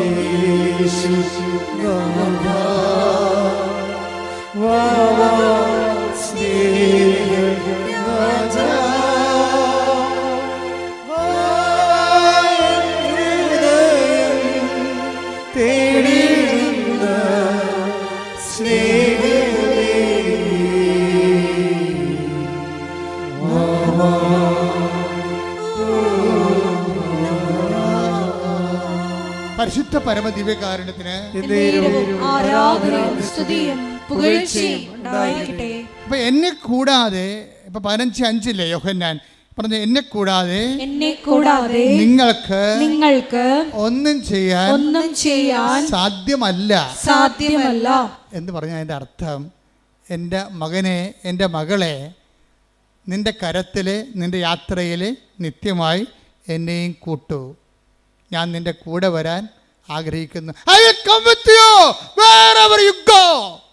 നീ എവിടെ പോയാലും ഞാൻ നിന്റെ കൂടെ വരുമെന്ന് പറഞ്ഞത് തന്നെയാണ്. എന്നെ കൂടാതെ നിങ്ങൾക്ക് ഒന്നും ചെയ്യാൻ സാധ്യമല്ലെന്ന് പറയുന്നുണ്ടെങ്കിൽ അതാണ് ഉടമ്പടിയിലുള്ള ദൈവത്തിന്റെ സ്നേഹം. കൈയടിക്കട്ടെ. ഞങ്ങളുടെ കൂടെ സഞ്ചരിക്കുന്ന അവിടുത്തെ സാന്നിധ്യത്തിന്, സാമീപ്യത്തിന് നന്ദി പറയുന്നു.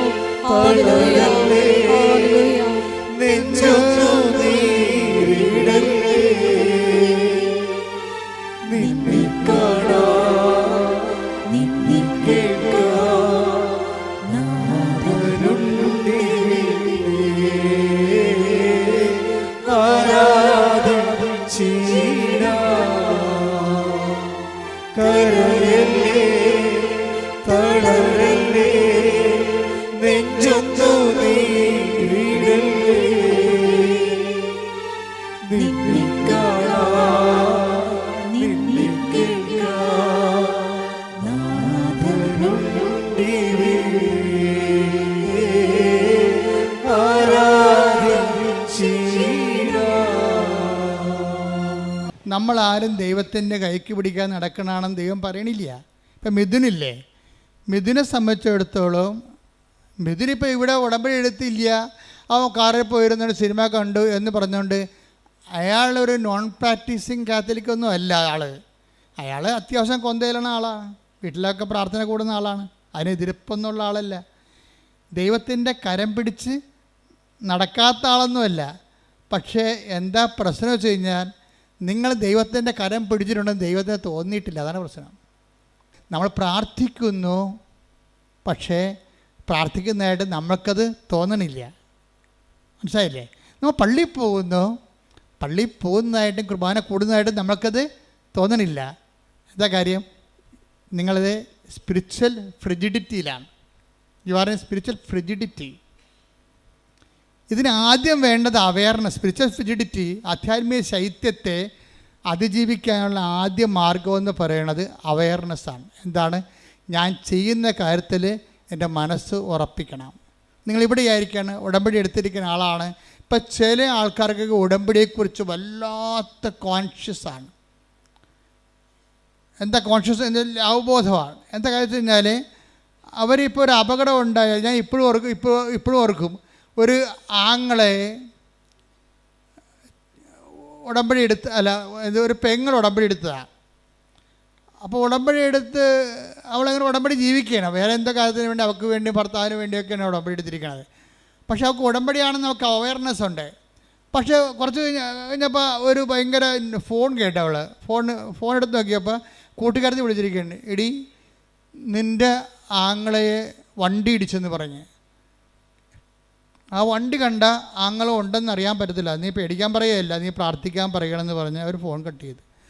ഫോൺ കട്ട് ചെയ്യണമെങ്കിൽ ഇവളൊരു കാര്യം പറയും, എൻ്റെ ആങ്ങളൊക്കെ ഒരു ചുക്ക് സംഭവിക്കത്തില്ല, ഞാൻ ഉടമ്പടി എടുത്തതാണെന്ന്.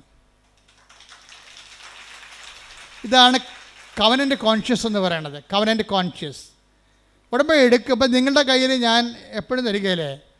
ഇപ്പം ചില ആൾക്കാർ എന്നെ കണ്ടു കഴിയുമ്പോൾ ആൾക്കാർ ചോദിക്കുക, അച്ഛാ ഇത് കണ്ട അച്ഛാ, ഉടമ്പടി കാശുരൂല്ല, ഞാൻ കൊച്ചു കാശ് കൊണ്ട് അടയ്ക്കണമെന്ന് പറയും. ഞാൻ പറഞ്ഞു, കൊച്ചു ഉടമ്പടി കാശുരു എന്ത് ചെയ്യും? അപ്പം മിണ്ടത്തില്ല. അതെന്താ കാര്യം? അവർ മകൾക്ക് കൊടുത്തതാണേ, നമുക്കത് കൈമാറ്റം ചെയ്യാൻ പറ്റത്തില്ല. ഉടമ്പടി കാശുരം പോയാൽ നിങ്ങളുടെ മുമ്പിൽ ഉടമ്പടി കാശ് ഇനി വേണമെങ്കിൽ ഉടമ്പടി എടുക്കാനേ പറ്റത്തുള്ളൂ. അല്ല എന്തെങ്കിലും ഒരു വസ്തു തരികയല്ല. ഉടമ്പടി നിങ്ങളുടെ നെഞ്ചത്ത് കിടക്കുമ്പോൾ, ആ കാശ് നിങ്ങളുടെ നെഞ്ചത്ത് കിടക്കുമ്പോൾ നിങ്ങൾ ഉടമ്പടിയാണ്. അത് ഒരു ഓർമ്മയാണ്. നിങ്ങൾക്കറിയാവില്ല, ക്രിസ്ത്യാനിറ്റിയിലെല്ലാം വർക്കിംഗ് കണ്ടീഷനിലായിരിക്കുന്നത് ഓർമ്മ സ്റ്റേജിലാണ്. ഓർമ്മയെ ഉണർത്തുക എന്നുള്ളതാണ് വിശ്വാസിയുടെ നടപടിക്രമങ്ങളുടെ പ്രധാന ലക്ഷ്യം. ഓർമ്മയെ ഉണർത്തിക്കഴിഞ്ഞാൽ ഉടനെ അഭിഷേകവും ആത്മശക്തിയുമായിട്ട് ഇത് കൺവേർട്ട് ചെയ്യും. ക്രിസ്ത്യാനിറ്റി മൊത്തം ഒരു ഓർമ്മയിലാണ് നിൽക്കുന്നത്. അതിൻ്റെ ഫോം എന്താണ്? What is form? ഇതൊരു മെമ്മറി ഫോമിലുള്ളതാണ്. ഓർമ്മയെ ഉണർത്താൻ പറ്റിയ ഏറ്റവും ടോപ്പായിട്ടുള്ള ആക്ടിവേഷൻ ഫോർമുലയാണ് മാസ് എന്ന് പറയുന്നത്. ഓർമ്മ ഉണർത്തലാണ്. Do this in memory of me. ഇതെൻ്റെ ഓർമ്മ. എന്നെ സംബന്ധിച്ചിടത്തോളം ഭയങ്കര ഈ കുർബാന, ആൾക്കാരോട്ട് നടത്തുന്ന കുർബാന എന്ന് പറയുന്നത് ഒരു വല്ലാത്ത കുർബാനയാണ്. ഒരാഘോഷമാണ് ശരിക്കും. എന്തിനാഘോഷിക്കുന്നു? എൻ്റെ കർത്താവ് എനിക്ക് വേണ്ടി മരിച്ചതിനെ ഞാൻ ആഘോഷിക്കുകയാണ്. എന്താണ്? മരണം പ്രഖ്യാപനമാണ്. ജീസസ് ഡൈഡ് ഫോർ മീ എന്നാണ് ഞാൻ പറയുന്നത്. നമ്മളെല്ലാവരും പറയുന്നതാണ്. കർത്താവ് എനിക്ക് പകരക്കാരനായി മരിച്ചവനാണ്.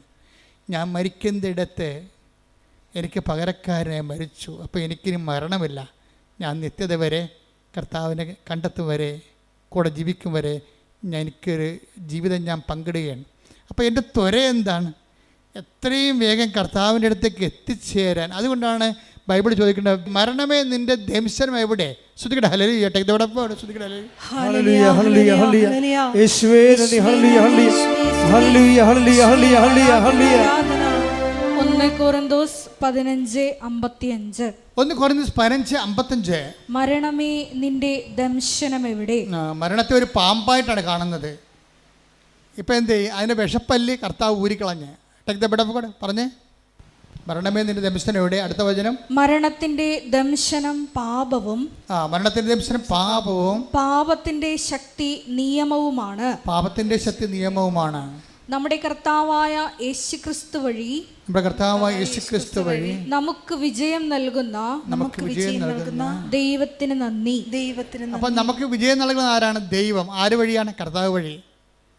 അപ്പം നമുക്ക് വിജയം നൽകുന്ന ദൈവമാണെങ്കിൽ, അത് കർത്താവ് വഴിയാണെങ്കിൽ, ആ വിജയം നൽകുന്ന കർത്താവ്, അത് വിജയം നൽകിയത് ഉടമ്പടി വഴിയാണ്. ശ്രുതിക്കട്ടെ ഹല്ലേലൂയ, ഹല്ലേലൂയ, ഹല്ലേലൂയ, ഹല്ലേലൂയ.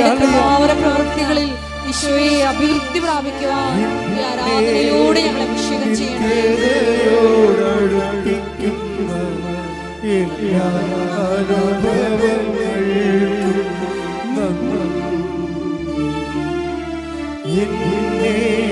നല്ല ശിഷ്യനാക്കിയിടുന്ന എല്ലാ കുരിശുകൾക്കും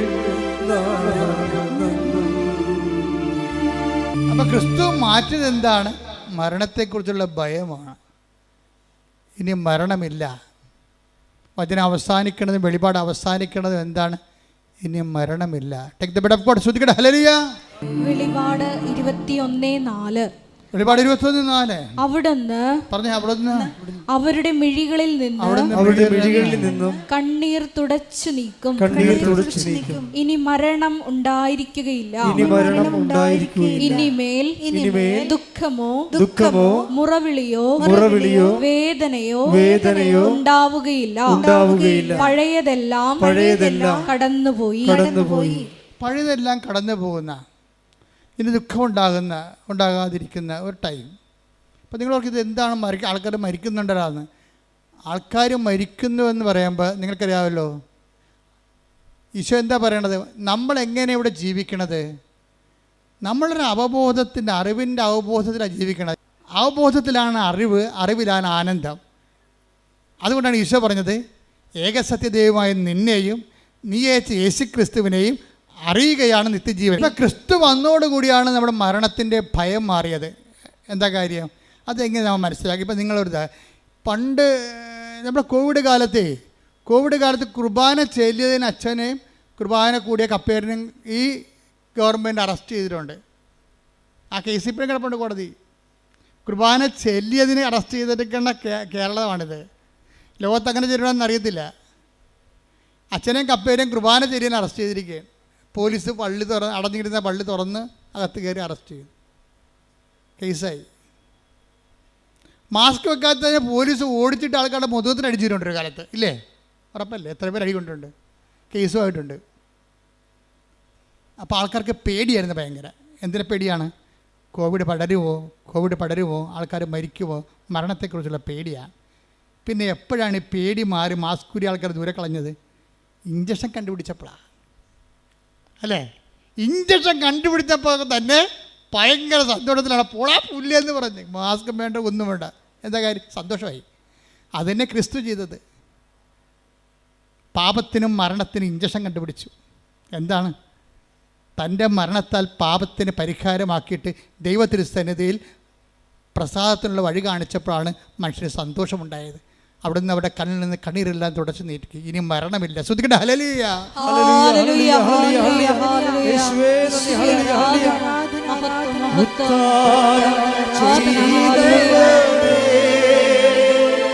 ഞങ്ങൾ ആരാധിക്കുന്നു മരണത്തെ ജയിച്ചവനെ, ഞങ്ങൾ ആരാധിക്കുന്നു. അതായത് എപ്പോഴും ക്രിസ്തുവിനെ നമ്മൾ സ്നേഹിക്കുമ്പോൾ അറിഞ്ഞ് സ്നേഹിക്കുന്നതാണ് നല്ലത്. അല്ല, പശുവിനെ നമ്മൾ എന്തിന് സ്നേഹിക്കുന്നു? പശുവിനെ എന്തിനു സ്നേഹിക്കുന്നു? പശു എനിക്ക് പാല് തരുന്നു, ക്രിസ്തു എനിക്ക് IELTS തരുന്നു.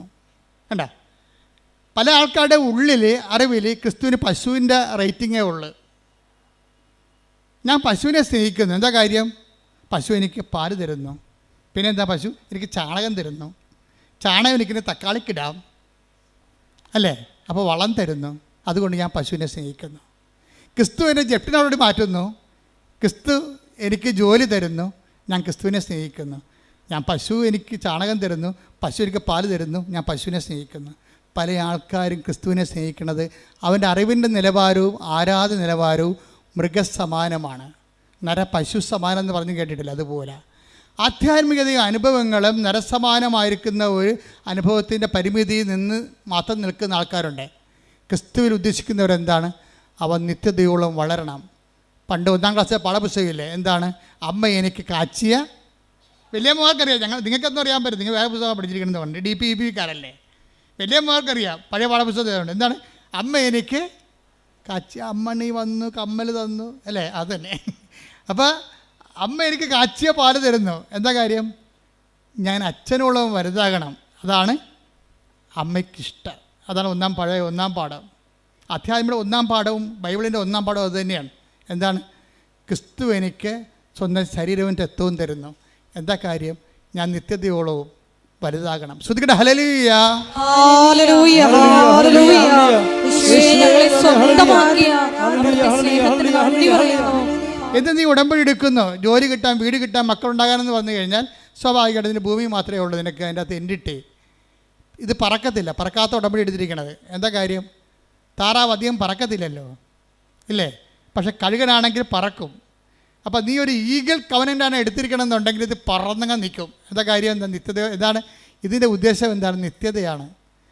നീ ഇവിടുത്തെ ജോലി, വീട്, വിവാഹം, IELTS, PR എന്നൊക്കെ പറഞ്ഞു കഴിഞ്ഞാൽ ഇവിടെ കൂടി നിരച്ച് നടക്കണ ജീവിനെ പോലെയുള്ള ഭൂമി നിസാനം പൊങ്ങി വരത്തില്ല.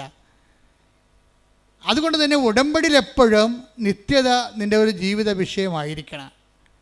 അതെന്താ കാര്യം വെച്ച് കഴിഞ്ഞാൽ ക്രിസ്തുവിൻ്റെ സ്വപ്നം അതാണ്. Be perfect as your heavenly father is perfect. Take the bread of God. ശ്രദ്ധിക്കട്ടെ. ഹല്ലേലൂയ, ഹല്ലേലൂയ, ഹല്ലേലൂയ, ഹല്ലേലൂയ, ഹല്ലേലൂയ. യേശുവേ നന്ദി, യേശുവേ സ്തുതി. ഹല്ലേലൂയ. മത്തായി 5:48. മത്തായി 5:48. നിങ്ങളുടെ സ്വർഗസ്ഥനായ പിതാവ്. അതാ നിത്യതയോളം വളരണം ഉദ്ദേശിക്കണുണ്ടല്ലോ. നോക്കിയേ, നിങ്ങൾ പറഞ്ഞു നിങ്ങളുടെ സ്വർഗസ്ഥനായ പിതാവ് പരിപൂർണനായിരിക്കുന്നത് പോലെ നിങ്ങളും പരിപൂർണരായിരിക്കുവിൻ. ഈ മനുഷ്യ യാഥാർത്ഥ്യത്തിൻ്റെ ഒരു ആന്തരിക ചോദന എന്താ? ഒന്നും പരിപൂർണമല്ല എന്നുള്ളതാണ്. ഈ കലയെല്ലാം രൂപപ്പെട്ട് വന്നിരിക്കുന്നത് എന്താണ്? ഒരു അതൃപ്തിയിൽ നിന്ന് വന്നിരിക്കുന്നതാണ് എല്ലാം. ശാസ്ത്രം ഇവിടെ നിന്ന് വന്നതാണ്, അതൃപ്തിയിൽ നിന്ന് വന്നതാണ്. ഇതല്ല, ഇതിനേക്കാൾ മെച്ചമായിട്ടുള്ളത്. അപ്പോൾ ഇതിനേക്കാൾ മെച്ചമായിട്ടുള്ളതുണ്ട് എന്നുള്ളത് ആന്തരികമായ ഒരു മനുഷ്യൻ്റെ ഒരു ത്രൈവാണ്. ഇതിനേക്കാൾ മെച്ചമായിട്ടുള്ളത് എന്താണെന്ന് വെച്ച് കഴിഞ്ഞാൽ ആ മെച്ചമായിട്ടുള്ള സംഭവങ്ങൾ ഉണ്ടാക്കുന്ന അനുസരിച്ച് കൊണ്ട് ആ മെച്ചം വീണ്ടും നമ്മളെ വീണ്ടും അടിമയാക്കും. എന്താ കാര്യം? ഇപ്പം നിങ്ങൾ AC ഇല്ലാത്ത വീടാണ്.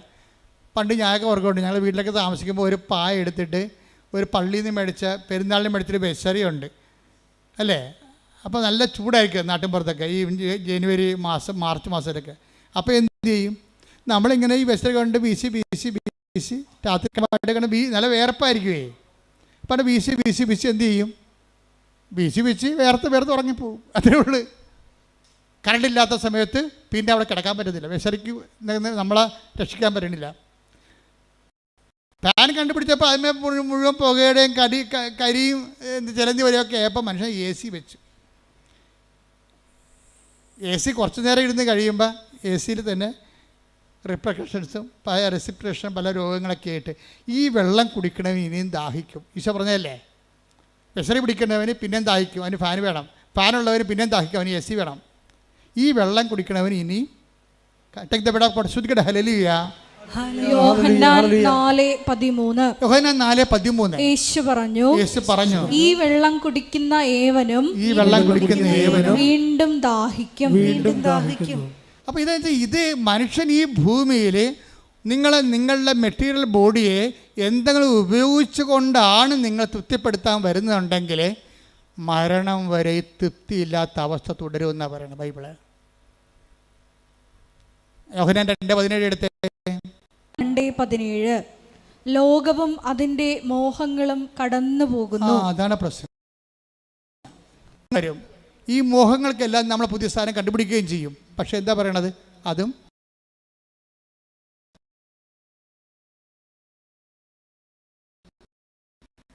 കാര്യമായപ്പെടുത്താൻ പറ്റത്തില്ല.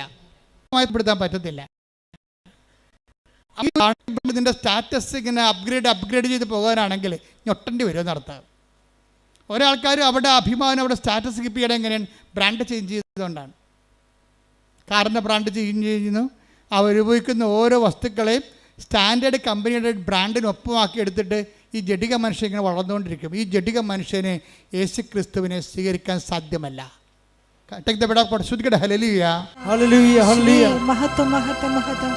യോഹന്നാൻ 14:17 ഈ സത്യാത്മാവിനെ സ്വീകരിക്കാൻ ലോകത്തിന് സാധിക്കുകയില്ല, കാരണം അത് അവനെ കാണുകയോ അറിയുകയോ ചെയ്യുന്നില്ല. എന്നാൽ നിങ്ങൾ അവനെ അറിയുന്നു, കാരണം അവൻ നിങ്ങളോടൊത്ത് വസിക്കുന്നു, നിങ്ങളിൽ ആയിരിക്കുകയും ചെയ്യും. ഇതൊരു തിരിച്ചറിവിൻ്റെ വിഷയമാണ്. നമ്മളോടൊത്ത് ആയിരിക്കുന്ന പരിശുദ്ധാത്മാവിനെ അവബോധപ്പെടുത്തുകയും നമ്മൾ നിറയാൻ വേണ്ടി അതിൻ്റെ ഫലങ്ങൾക്ക് വേണ്ടി പ്രാർത്ഥിക്കുകയും പരിശുദ്ധാത്മാവിൻ്റെ നൽകുന്ന പരീക്ഷണങ്ങളെ വിവേചിച്ച് മനസ്സിലാക്കുകയും അതിൻ്റെ പാഠങ്ങളെ പഠിക്കുകയും പൂർത്തിയാകാൻ വേണ്ടി ആത്മാവിനാൽ എന്താ പറയണത്? ഞാൻ തരുന്ന വെള്ളം കുടിക്കുന്നവന്, അതാണ് ഈശോ പറഞ്ഞത്. തിരുനാളിൻ്റെ മഹാദിനത്തിൽ അവൻ എഴുന്നേറ്റതെന്ന് 7 യോഹന്നാൻ 7:37 ശ്രുതികട്ടെ. ഹല്ലേലൂയ. യോഹന്നാൻ 7:37 തിരുനാളിന്റെ അവസാനത്തെ മഹാദിനത്തിൽ അവസാനത്തെ മഹാദിനത്തിൽ യേശു എഴുന്നേറ്റ് നിന്ന് ശബ്ദമുയർത്തി പറഞ്ഞു, ആർക്കെങ്കിലും ദാഹിക്കുന്നെങ്കിൽ അവൻ എന്റെ അടുക്കൽ വന്ന് കുടിക്കട്ടെ. എന്നിൽ വിശ്വസിക്കുന്നവന്റെ ഹൃദയത്തിൽ നിന്ന് വിശുദ്ധ ലിഖിതം പ്രസ്താവിക്കുന്നത് പോലെ ജീവജലത്തിന്റെ അരുവികൾ ഒഴുകും. അപ്പോൾ ഉടമ്പടി എങ്ങോട്ടാണ് സഞ്ചരിക്കണം എന്ന് വെച്ചാൽ ജീവജലത്തിൻ്റെ ഉറവയിലേക്കാണ് സഞ്ചരിക്കുന്നത്. ജഡികമായ കാര്യങ്ങളൊക്കെയാണ് ചോദിച്ചിരിക്കണമെങ്കിലും ജഡികമായ കാര്യങ്ങളെക്കുറിച്ച് ഈശോ ഒരു തീർപ്പ് കൽപ്പിച്ചിട്ടുണ്ട്. സുപ്രീം കോടതി ഫുൾ ബെഞ്ച് തീരുമാനമാണ്. ഈശോ ഒരു കാര്യം പറഞ്ഞാൽ എന്താണ്? അവൻ അന്ത്യവിധിയാളൻ ആരാണ്? അവനല്ലേ. അവനൊരു കാര്യം പറഞ്ഞാൽ പിന്നെ ഡിവിഷൻ ബെഞ്ചല്ല, ഫുൾ ബെഞ്ചാണത്. അവനൊരു കാര്യം പറഞ്ഞാൽ സ്വർഗീയ സുപ്രീം കോടതിയുടെ ഫുൾ ബെഞ്ച് തീരുമാനമാണ്. എന്താണ്? ഈ വെള്ളം കുടിക്കണവൻ ഇനി ദാഹിക്കും. നമ്മൾ എന്തെല്ലാം ഈ ലോകത്ത് നേടാൻ വേണ്ടി ഉടമ്പടി എടുത്താലും യഥാർത്ഥ ദാഹം എന്താണ്? ഞാൻ തരുന്ന വെള്ളം കുടിക്കുന്നതിന് ഒരിക്കലും ദാഹിക്കുകയില്ല. ഞാൻ തരുന്ന വെള്ളം എന്താണ്? തിരുനാളിൻ്റെ ഒന്ന് പറഞ്ഞേ. തിരുനാളിൻ്റെ 1-ാം ഘട്ടം തന്നെ ഒരു വലിയ വിഷയം പറയുമ്പോൾ ഈശോ പെടുന്ന പാട് കണ്ടില്ലേ? തിരുനാളിന്റെ രണ്ടാമത്തത് എന്താ? മഹാദിനത്തിൽ മഹാദിനത്തിൽ അവൻ എഴുന്നേറ്റ് നിന്ന് ഉച്ചത്തിൽ പറഞ്ഞു. ഇത്രയും എംഫാറ്റിക് ആയിട്ടൊരു ഒറ്റ വാക്ക് ഈശോ പറഞ്ഞിട്ടില്ല. ഒരു വാക്ക് പറയാൻ വേണ്ടി തിരുനാളിൻ്റെ 11 ദിവസങ്ങളിൽ 11ാമത്തെ ദിവസം തിരഞ്ഞെടുക്കുകയാണ് ക്ലൈമാക്സ്. തിരുനാളിൻ്റെ മഹാദിനത്തിൽ എഴുന്നേറ്റ് നിന്ന് അവൻ എന്ത് ചെയ്ത്? അവൻ ഉച്ചത്തിൽ പറഞ്ഞു. താത്തി പറയാൻ സാധാരണ സ്ഥലത്തല്ല, ഉച്ചത്തിൽ പറഞ്ഞു. എന്താ പറഞ്ഞത്? നീ ദൈവത്തിലെത്തുന്നത് വരെ ഏത് മതത്തിലും ജാതിയിലും ജീവിച്ചാലും നീ ഒടുവിൽ എത്തിച്ചേരേണ്ട ഒരു സ്ഥലമുണ്ട്. എന്താണ് പറഞ്ഞ? ആർക്കെങ്കിലും ദാഹിക്കുന്നെങ്കിൽ അവൻ എൻ്റെ അടുത്ത് വരട്ടെ. എന്നിൽ വിശ്വസിക്കുന്നവരുടെ ഹൃദയത്തിൽ നിന്ന് ജീവജലത്തിന്റെ അരുവികൾ ഒഴുകും. ഈ ജീവജലത്തിന്റെ അരുവികൾ തന്നിൽ വിശ്വസിക്കാതിരുന്ന പരിശുദ്ധാത്മാവിനെ കുറിച്ച് അവൻ പറഞ്ഞത്. Take the word of God. ശ്രദ്ധിക്കട്ടെ. അവൻ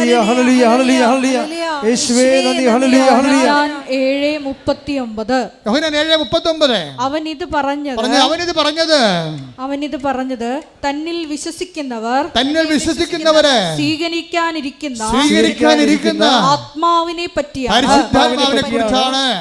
നീ പരിശുദ്ധാത്മാവിനെ സ്വീകരിക്കാൻ വേണ്ടി ഉടമ്പടിയിൽ ഞാൻ എപ്പോഴും പറയും, മക്കളെ, നിങ്ങൾ ഉടമ്പടി എടുക്കുമ്പോൾ ഒരു കോളം ദൈവത്തിന് കൊടുത്തേക്കണം. എന്തിനാണ്? അത് പരിശുദ്ധാത്മാവിൻ്റെ കോളമാണ്. നിൻ്റെ സാഹചര്യവും ആത്മീയമായിട്ടുള്ള നിൻ്റെ ഒരു അവസ്ഥയനുസരിച്ചുകൊണ്ട് നിന്നെ നയിക്കാൻ പറ്റിയ മരുന്നുകൾ ദൈവത്തിന് എഴുതി ചേർക്കാൻ പറ്റിയ ഇടമാണത്.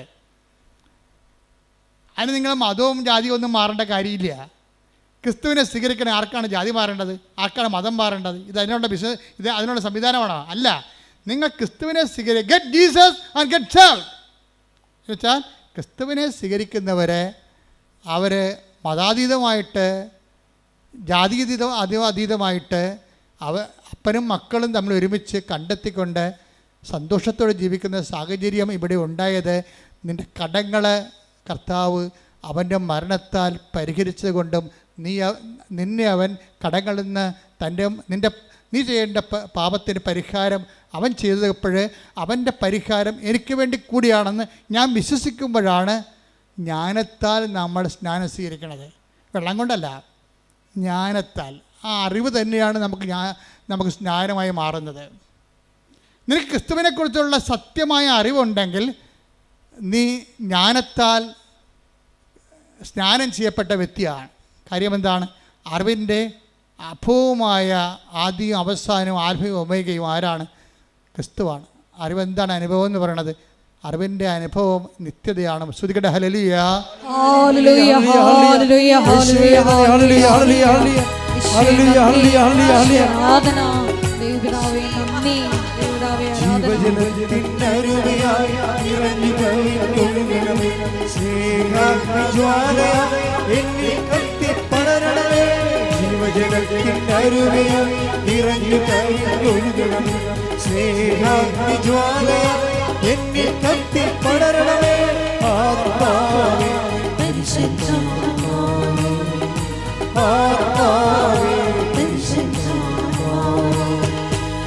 ഹൃദയത്തിൽ വാഴും ആത്മാവേ, എൻ ഹൃദയത്തിൽ വാഴും ആത്മാവേ, നിറയണമേ എന്നിൽ, നിറയണമേ, നിറയണമേ എന്നിൽ, നിറയണമേ.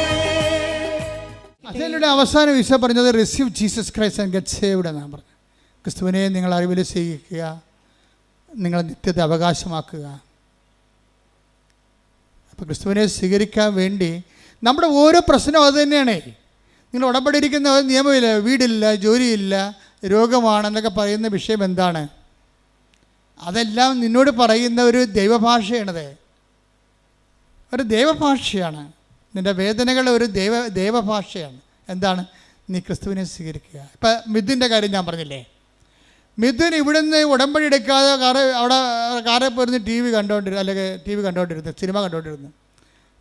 ഉടമ്പടിയില്ല, ക്രിസ്തുവിന് ആവശ്യമില്ല, ഞാൻ ഓക്കെ ആണെന്നാണ്. കത്തോലിക്കൻ്റെ ഏറ്റവും വലിയ പോക്ക് വികാരമാണ് ഞാൻ ഓക്കെ ആണെന്നുള്ളത്. എന്താണ്? എൻ്റെ വീട്ടിൽ കുടുംബ പ്രാർത്ഥന ഉണ്ട്, ഞാൻ ഞായറാഴ്ച പള്ളിയിൽ പോകുന്നുണ്ട്, ഞാൻ ഓക്കെയാണ്. അപ്പോൾ ദൈവം പറയുന്നത് ഈ പോക്കാണെന്ന് പറയും.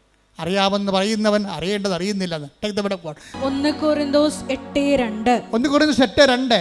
അറിവുണ്ടെന്ന് ഭാവിക്കുന്നവൻ. അതാ പ്രശ്നം. അറിവുണ്ടെന്ന് ഭാവിക്കുന്നവൻ അറിയേണ്ടത് അറിയുന്നില്ല. മിഥുൻ അറിയേണ്ടത് അറിയാത്ത ഒരാളാണ്. അറിയേണ്ടത് അറിയാത്തത് വരെ ക്രിസ്തുവിനെ സ്വീകരിക്കാനുള്ള സമ്മർദ്ദങ്ങളെ സഹനത്തിൻ്റെ സാഹചര്യമായി നമ്മുടെ കൂടെ നടക്കും. This is sound of heard. ഇതാണ് ഈ സഹനത്തിൻ്റെ ഒരു വേട്ടപ്പടി പറയാൻ നടക്കും. എന്തിനാണ്? നീ ക്രിസ്തുവിനെ സ്വീകരിക്കൂ, receive Jesus Christ and get saved. Mithun എന്താ സംഭവിച്ചത്? അവനായിരുന്നല്ല ദൈവം, അന്നദാതാവ്, ബ്രെഡ് ഗീവർ, വീട്ടിലെ ബ്രെഡ് ഗീവറായിരുന്നു. പെട്ടെന്ന് ആ ജോലി പോയി. കുടുംബം മുഴുവൻ നിലനിന്നിരുന്ന മരുന്നും ഭക്ഷണവും കറണ്ട് ചാർജും വെള്ളത്തിൻ്റെ കരവും വീട്ടുകാരവും എല്ലാം കൊടുത്തിരുന്ന ഒറ്റ ദൈവമാണ്. ഈ ദൈവത്തിൻ്റെ ജോലി പോയി. അതോടുകൂടി ഇവൻ നിലംപരിശായി. നിൻ്റെ കോൺഫിഡൻസിലായിരിക്കും എപ്പോഴും മിലിറ്ററി ടാർഗറ്റിംഗ് നടക്കുന്നത്. അതുകൊണ്ട് നിൻ്റെ കോൺഫിഡൻസ് കർത്താവിലായിരിക്കണം. പ്രാർത്ഥിക്കുക, കർത്താവേ, എൻ്റെ പഠനം, എൻ്റെ ആരോഗ്യം, എൻ്റെ തറവാടിത്തം, എൻ്റെ സമ്പത്ത് ഒന്നുമല്ല. കർത്താവേ, നീയാണ് എൻ്റെ പാറ, നീയാണ് എൻ്റെ ആത്മവിശ്വാസം. കോൺഫിഡൻസ് കർത്താവിലാകുമ്പോൾ അത് പാറയുടെ ബലം ചെയ്യും. കർത്താവാണ്, എനിക്ക് കർത്താവുണ്ടല്ലോ. എല്ലാവർക്കും പ്രശ്നങ്ങൾ വരുമ്പോൾ എന്താണ് അവർ പറയണത്? അപ്പന് പെട്ടെന്ന് തലപ്പോശൽ വന്നു, അപ്പൻ ICU ആയെന്ന് ഫോൺ വരുമ്പോൾ മകളെന്താ പറയണത്? ഞാൻ പാറപ്പുറത്താണ്. എന്താ കാര്യം? നമ്മളമ്മച്ചി ഉടമ്പടി എടുത്തിട്ടുണ്ടല്ലോ അമ്മച്ചി, അതാണ് പാറയെന്ന് പറയണത്. ഇന്ന് എല്ലാവരും അങ്ങനെ പറയാൻ തുടങ്ങി. കേരളത്തിൻ്റെ ആധ്യാത്മിക അജണ്ട അമ്മമാരെ പ്രത്യക്ഷപ്പെട്ടതിൻ്റെ ഭാഗമായിട്ട് ദൈവം ഇവിടെ നിശ്ചയിച്ചിരിക്കണം ഉടമ്പടിയിലൂടെ. ശ്രുതിക്കട്ടെ, ഹല്ലേലൂയ, ഹല്ലേലൂയ, ഹല്ലേലൂയ. ക്ലേശകാലത്തെ കൂടാതെ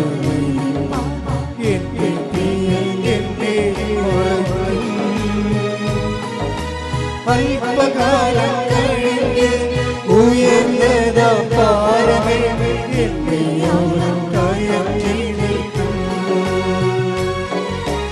അല്പകാലം കഴിഞ്ഞ് ഉയർന്നതാ പാറമേ എന്നോളം കയറ്റി നിൽക്കും. ക്രിസ്തുവിനെ സ്വീകരിക്കാൻ പറ്റുന്ന രീതിയിലേക്ക് ഇവൻ്റെ ആധ്യാത്മികമായ ആ ജീവിതത്തിൻ്റെ കോൺഫിഡൻസ് തകർത്തുകൊണ്ട് ഒരു ജോലി പോയപ്പോൾ എന്ത് ചെയ്യും? ഓട്ടോമാറ്റിക്കായിട്ട് മിഥുൻ്റെ അപ്പനും മകനും കൂടി ഇരിക്കുകയാണ്. സങ്കടമായ കുടുംബത്തിൻ്റെ പാത്തോസ് വായിക്കുന്ന സമയമാണ്, സങ്കടസീനാണ്. ജോലി പോയി. ഇനി അപ്പന് മരുന്നിന് പ്രശ്നമുണ്ട്, കടക്കാർക്ക് പറ്റുകടി പീടികയിൽ ബില്ല് വരും, പല പല പ്രശ്നങ്ങളാണ്. ഇനി ഇടയ്ക്ക് വല്ല ജ്ഞാനസ്ഥാനം, കല്യാണം ഒക്കെ വന്ന് കടം മേടിക്കേണ്ടി വരും, മറ്റുള്ള മുമ്പ് ചോദിക്കേണ്ടി വരും, പല പ്രശ്നമാണ്. ഇതൊക്കെ അപ്പനും മകനും കൂടി അങ്ങനെ സങ്കടപ്പെട്ടുകൊണ്ടിരിക്കുന്ന സമയത്ത് ഇളം തന്നെ സംസാരിക്കുകയാണ്. അപ്പന്മാർ തമ്മിൽ ഒരു കൂട്ടാണ്. എന്താ കാര്യം? ഇവൻ വിദേശത്ത് പോകാത്തതിൻ്റെ കാര്യം അപ്പനെ നോക്കാൻ വേണ്ടി, വീട്ടിൽ നിൽക്കാൻ വേണ്ടി ആണ് ഈ വിദേശത്ത് പോകാത്തത്. അങ്ങനെയുള്ള മക്കളുണ്ട് കേട്ടോ. അവൻ പറയുന്നുണ്ട്, എൻ്റെ അപ്പനെയും അമ്മനെയും നോക്കാൻ വേണ്ടിയാണ് ഞാൻ പുറത്ത് ജോലി വേണ്ട, എനിക്ക് ഞാൻ അകത്ത് മതിയെന്ന് എപ്പോഴും ദൈവത്തോട് പറഞ്ഞുകൊണ്ടിരിക്കണേ. അപ്പോൾ ഇത് പറയുന്നത് അപ്പനും മകനും കൂടി ഇരുന്ന് ഇളഞ്ഞിരുന്നുണ്ട് ഈ കഥ പറയുകയാണ്. മകൻ എന്ത് ചെയ്യോടാ? ഇല്ല ദൈവം. അപ്പോൾ അപ്പം പറയും, നീ ഉടമ്പടി എടുക്കടാ, ഞാനല്ലേ ഇപ്പോൾ ഉടമ്പടി എടുത്തിരിക്കണത്, നീ ഉടമ്പടി എടുക്കടാ എന്ന് പറയും. കാര്യം ഉടമ്പടി കുഞ്ഞ് ഓടിക്കാളാണ്.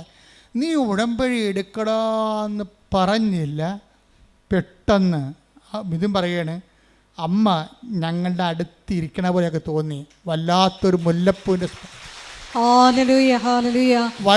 അപ്പനത് പറയുകയും വല്ലാത്തൊരു മുല്ലപ്പൂവിൻ്റെ സുഗന്ധം. എന്നിട്ട് ഇതും പറയണത് അമ്മ ഞങ്ങളുടെ അരികിൽ ഇരിപ്പുണ്ടായിരുന്നെന്ന്. അപ്പം അപ്പൻ പറയണത് കേക്ക് മകനെ, അതാണ് ശരി, എനിക്ക് നിൻ്റെ ജീവിതത്തിൽ പ്രവർത്തിക്കാൻ ആഗ്രഹമുണ്ട്, നീ ഇങ്ങനെയുള്ള ജീവിക്കണവനല്ല, ഇതിനേക്കാൾ ഉപരി ആധ്യാത്മികമായ ഉയരങ്ങളിൽ ക്രിസ്തുവിൻ്റെ കൃപ ആർജിക്കേണ്ടവനാണ്. അതുകൊണ്ട് ഇതാണ് സമയം. ഉടനെ മിഥുൻ പിറ്റേ ദിവസം തന്നെ വന്ന് ഉടമ്പടി എടുത്തത്. ഉടമ്പടി എടുത്തപ്പോൾ എന്നെ സംഭവിച്ചതെന്ന് വെച്ച് കഴിഞ്ഞാൽ, പ്രവടാന്ന് 3 കമ്പനി കേരളത്തിൽ തന്നെ വിളിച്ചവനെ. ഒരു കമ്പനിയെ തട്ടിക്കളഞ്ഞ്. എന്താ കാര്യം? ആ കമ്പനിക്കാരൻ ചോദിക്കുന്ന ഇൻ്റർവ്യൂവിനെ ഫേസ് ചെയ്യാൻ പറ്റത്തില്ല. സെക്കൻഡ് ഫേസ് ആകുമ്പോൾ എല്ലാവരും തോറ്റുപോകും. 1000 പേര് വേണമെങ്കിൽ അവർ രണ്ട് പേരെ വേണമെങ്കിൽ അവർ 1000 പേരെ വിളിക്കുന്നേ ഉള്ളൂ. ഭയങ്കര പ്രശ്നമാണ്. അപ്പോൾ അവിടെ പോകണമെന്ന് തീരുമാനിച്ചു. ബാക്കി 2 കമ്പനി അത് ഇൻ്റർവ്യൂ അറ്റൻഡ് ചെയ്ത്. 2 കമ്പനി ഇൻ്റർവ്യൂ അറ്റൻഡ് ചെയ്ത് കഴിഞ്ഞപ്പോൾ 2 നല്ലതാണ്, പക്ഷേ ഉറപ്പില്ല. കാര്യം അവർ വിളിക്കണില്ല, അതാണ് സംഭവം. ഇനി അമ്മ ടൈം മതറായത് കാരണം എന്താ ചെയ്തിരിക്കണമെന്ന് അറിയാമോ? ഈ 3 കമ്പനിയുടെയും ഇൻ്റർവ്യൂ വരണ ടൈം നോക്കണം. ഒന്ന് 9 മണിക്ക് ഓടിയെത്താൻ പറ്റിയ ടൈമാണല്ല. രണ്ടാമത്തത് 12 മണിക്ക്. ഇവിടുത്തെ ഇൻ്റർവ്യൂ കഴിഞ്ഞ് അടുത്ത ഇൻ്റർവ്യൂവിന് പോകാം. 2 9 മണിക്കാണെങ്കിൽ തെണ്ടിപ്പോയനാം. ദൈവം ചെയ്യാനുള്ള ചില കാര്യങ്ങളുണ്ട്, അത് ദൈവത്തിന് മാത്രമേ ചെയ്യാൻ പറ്റത്തുള്ളൂ. അത് നമ്മൾ അറിയണം. ദൈവത്തിന് എന്തിനു വേണ്ടിയാണെന്ന് ചോദിച്ചു കഴിഞ്ഞാൽ, ദൈവം ആധ്യാത്മിക ഒരു AI ആണ്. അതായത് പ്രോഗ്രാം ചെയ്യും. സമയ ഘടികാരം നെഞ്ചുചാർത്തി പ്രത്യക്ഷപ്പെട്ട സമയത്തിൻ്റെ സഞ്ചാരി മാതാവ് നിൻ്റെ സമയത്തെ പ്രോഗ്രാം ചെയ്യും. ഒന്ന് 9 മണിക്ക്, ഒന്ന് 12 മണിക്ക്, ഒന്ന് 4:30 മണിക്ക്. ഇങ്ങനെയുണ്ട് പരിപാടി. ഇത് ആർക്കും ചെയ്യാൻ പറ്റുമോ? 3 കമ്പനിയിൽ നിന്ന് ഇവന് ഓടിയെത്താൻ പറ്റുന്ന രീതിയിലാണ് ഇൻ്റർവ്യൂ അറേഞ്ച് ചെയ്തിരിക്കുന്നത്. അപ്പോൾ അവന് ഉടമ്പടിയിലായി. ഉടമ്പടി വർക്കൗട്ട് ചെയ്യാൻ തുടങ്ങി. സമയത്തെ ദൈവം ഇടപെട്ട് കഴിയുമ്പോൾ അതിൻ്റെ അർത്ഥം ഉടമ്പടി ഒരു ബാക്ക് സ്റ്റിയറിങ്ങിലായി. അമ്മ പുറകിലിരുന്ന് സ്റ്റിയർ ചെയ്യാൻ തുടങ്ങി ആളെ. അതുകൊണ്ടാണ് ഈ ഉടമ്പടി ടൈം ഇങ്ങനെ കറക്റ്റ് ചെയ്ത് വരണത്. അപ്പോൾ ഇവന് 1ാമത്തെ ഉടമ്പടിക്ക് 9 മണിക്ക് പോയി. 1ാമത്തെ ഇൻ്റർവ്യൂ 9 മണിക്ക് പോയി. അവരോട് സംസാരിച്ചു. അവർ ചുമ്മാ ബയോഡേറ്റായി എവിടെയാണ് വർക്ക് ചെയ്തത്, അങ്ങനെ കുറച്ച് കാഷ്വൽ കാര്യങ്ങൾ ചോദിച്ചു. അപ്പോൾ തന്നെ മനസ്സിലായി ഇവരാളെ എടുത്തിട്ടുണ്ട്, നമ്മളെ ആവശ്യമില്ലെന്ന്. അവർ കുറേ ഇൻ്റർവ്യൂവിന് പോയിട്ട് പരിചയമുള്ള ആളല്ല. ഇൻ്റർവ്യൂ ഈസി ആണെങ്കിൽ ഓർക്കുക, എടുക്കാനുള്ള ആളെ എടുത്തിട്ടുണ്ട്, നിങ്ങൾ ആവശ്യമില്ലെന്ന്. അതുകൊണ്ടാണ് അപ്പൻ്റെ പേരെന്താണ് നമ്മൾ ചോദിക്കണത്. അമ്മയുടെ പേരെന്താ, എവിടുന്ന് വരുന്നത്, പണ്ട് എവിടെയായിരുന്നു എന്നൊക്കെ ചോദിക്കും. ഇത്രയേ ഉള്ളൂ. അതിൻ്റെ അർത്ഥം അവർ ആൾക്കാരെ എടുത്ത്. 12 മണിക്കുള്ള ഇൻ്റർവ്യൂവിനും സെയിം ക്വസ്റ്റ്യനാണ്. എവിടെയാണ് നേരത്തെ വർക്ക് ചെയ്തത്, അവിടുന്ന് പോരാൻ കാര്യം എന്താ, എങ്ങനെ അവിടെ ജോലി നഷ്ടപ്പെട്ടത്, അത്രേ ഉള്ളൂ. വേറെ ഒന്നും ചോദിക്കും. ഇവൻ്റെ കലിബറോ ഇവൻ്റെ എക്സ്പീരിയൻസോ ഒന്നും അത് ചോദിക്കണ്ട. ഇവൻ്റെ സർട്ടിഫിക്കറ്റ് തുറന്നു നോക്കണില്ല. അതൊക്കെ ഞങ്ങൾ നേരത്തെ കണ്ടതാണ്, അതിലെ നിങ്ങൾ വിളിച്ചതെന്ന് പറയും. അത്രേ ഉള്ളൂ. അപ്പോൾ ഈ 2 കമ്പനിയിലും ആളെ നേരെ എടുത്തതാണ്. 3ാമത്തെ കമ്പനിയിൽ ഇവന് താല്പര്യമില്ല. കാര്യം എന്താണ്, അവിടെ ചെന്നാൽ രക്ഷപ്പെടത്തില്ല. അതുകൊണ്ടാണ് കാര്യം ആ കമ്പനി ഇവൻ അവോയ്ഡ് ചെയ്ത് കൂട്ടിയതാണ്. അതുകൊണ്ട് 12 മണി കഴിഞ്ഞപ്പോൾ തന്നെ ഇവൻ ഉഴപ്പാൻ തുടങ്ങി. ഇനി തീർന്നില്ല, ഇൻ്റർവ്യൂ തീർന്നില്ല. പക്ഷെ 4 മണിയായപ്പോൾ തന്നെ ഈ കമ്പനിയിൽ നിന്ന് 3ാമത്തെ കമ്പനിയിൽ നിന്ന് അവരെ വിളിച്ചു. കാര്യം ഈ ഉടമ്പടിയുടെ പ്രശ്നം പറയണത്, അമ്മ ഒരു one way or other mother ഞങ്ങളുടെ കൂടെ കമ്മ്യൂണിക്കേറ്റ് ചെയ്യുന്നുണ്ട്. എനിക്കത് മനസ്സിലാകാൻ വേണ്ടി മാത്രം ഞാൻ ഉടമ്പടി അത്ര വളർന്നില്ലല്ലോ. അമ്മ ഞാനും അപ്പനും കൂടി ഇൻ്റർവ്യൂവിന് വേണ്ടി പുറത്തിറങ്ങിയപ്പോൾ തന്നെ ഞങ്ങൾക്ക് മുമ്പിൽ മഴമില്ലി വീശിയടിച്ചെന്ന് പറയും. ഉടമ്പടി ഭയങ്കര സംഭവമല്ലേ. അത് അമ്മയെ കയ്യൊപ്പുള്ള സാധനമാണെങ്കിൽ അപ്പം തന്നെ ഉടമ്പടിയുടെ അടയാളമാണല്ലോ മഴവില്ല്. അപ്പനും ഞാനും കൂടി വിസ്മയത്തോടെ ഇങ്ങനെ മഴവില്ല് നോക്കി. അത് മറിയാതെ അമ്മയായി സാന്നിധ്യമായി നിന്നു.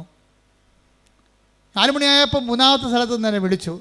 എനിക്ക് പോകാൻ താല്പര്യമില്ല. ഞാൻ പറഞ്ഞു ഞാൻ വളരെ അകലെയാണ്, മറ്റൊരു ഇൻ്റർവ്യൂ പങ്കെടുത്തുകൊണ്ടിരിക്കുകയായിരുന്നു, അത് കഴിഞ്ഞതേ ഉള്ളൂ, ഇനി ഓടിയെത്തുമ്പോൾ 4:30 മണിയാകും, അല്ലെങ്കിൽ ചിലപ്പോൾ കഴിഞ്ഞു പോകും, സാരമില്ല നിങ്ങൾ വരാൻ പറഞ്ഞു. 4:30 മണിയായപ്പോൾ ഇവൻ ഒരിടത്തും എത്തിയിട്ടില്ല, ഓടിക്കൊണ്ടിരിക്കുകയാണ്. അപ്പോൾ കമ്പനിയിൽ നിന്ന് വിളിച്ചു, നിങ്ങളുടെ ടൈമാണല്ലോ എന്ന് പറഞ്ഞു. പറഞ്ഞ് ഞാൻ എൻ്റെ അവസ്ഥയിലാണ്, കുഴപ്പമില്ല നിങ്ങൾ വരാൻ പറഞ്ഞു. 4:30 മണിക്കുള്ള ഇൻ്റർവ്യൂവിന് അവൻ ചെല്ലുമ്പോൾ ആ സ്ലോട്ടിൽ അവൻ മാത്രമേ ഉള്ളൂ.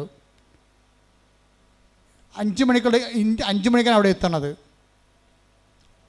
5 മണിക്ക് ഇവനോട് ഇൻ്റർവ്യൂ ചോദിച്ചു. വ്യാപകമായ രീതിയിൽ ഭയങ്കര അനലൈസ് ചോദ്യങ്ങൾ ചോദിച്ചു. കുറേ നേരം നിന്ന് വിടുമ്പോഴേ പിറ്റേ ദിവസം ഇവന് അപ്പോയിൻമെൻറ്റ് ഓർഡറായി. അതെന്താ പ്രശ്നം, അത് നിങ്ങളൊന്ന് ചിന്തിച്ച് നോക്കണം. അതായത് ഈ ഉടമ്പടി ഇവൻ ഈ കമ്പനി ജോലി ഇവൻ ഉപേക്ഷിച്ചതാണ്. അവരെടുക്കാനുള്ള ആളെ എടുത്തായിരുന്നു. ആ കമ്പനി മൂന്നാമത്തെ കമ്പനി എടുക്കാനുള്ള ആളെ ഓൾറെഡി എടുത്തതാണ്, ഇവൻ എടുക്കേണ്ട കാര്യമില്ല. മാതാവ് അവൻ്റെ ആ മുറി കയറിയിട്ട് ഇവന് വേണ്ടി ഇവരെ വെയിറ്റ് ചെയ്തുകൊണ്ടിരിക്കുകയാണ്. ഇവന് ജോലി കിട്ടിക്കഴിഞ്ഞപ്പോൾ ഇവൻ അവിടുത്തെ ക്ലർക്കിനോട് ചോദിച്ചു, എൻ്റെ സ്ലോട്ടിൽ എത്ര പേരുണ്ടായെന്ന് ചോദിച്ചു. ക്ലർക്ക് പറഞ്ഞു, നിങ്ങളുടെ സ്ലോട്ടിൽ നിങ്ങൾ മാത്രമേ ഉള്ളൂ, നിങ്ങൾക്ക് വേണ്ടിയാണ് കമ്പനി 1 മണിക്കൂർ വെയിറ്റ് ചെയ്തതെന്ന്. കമ്പനി വെയിറ്റ് ചെയ്തതല്ല, കമ്പനിയെ വെയിറ്റ് ചെയ്യിച്ചതാണ്.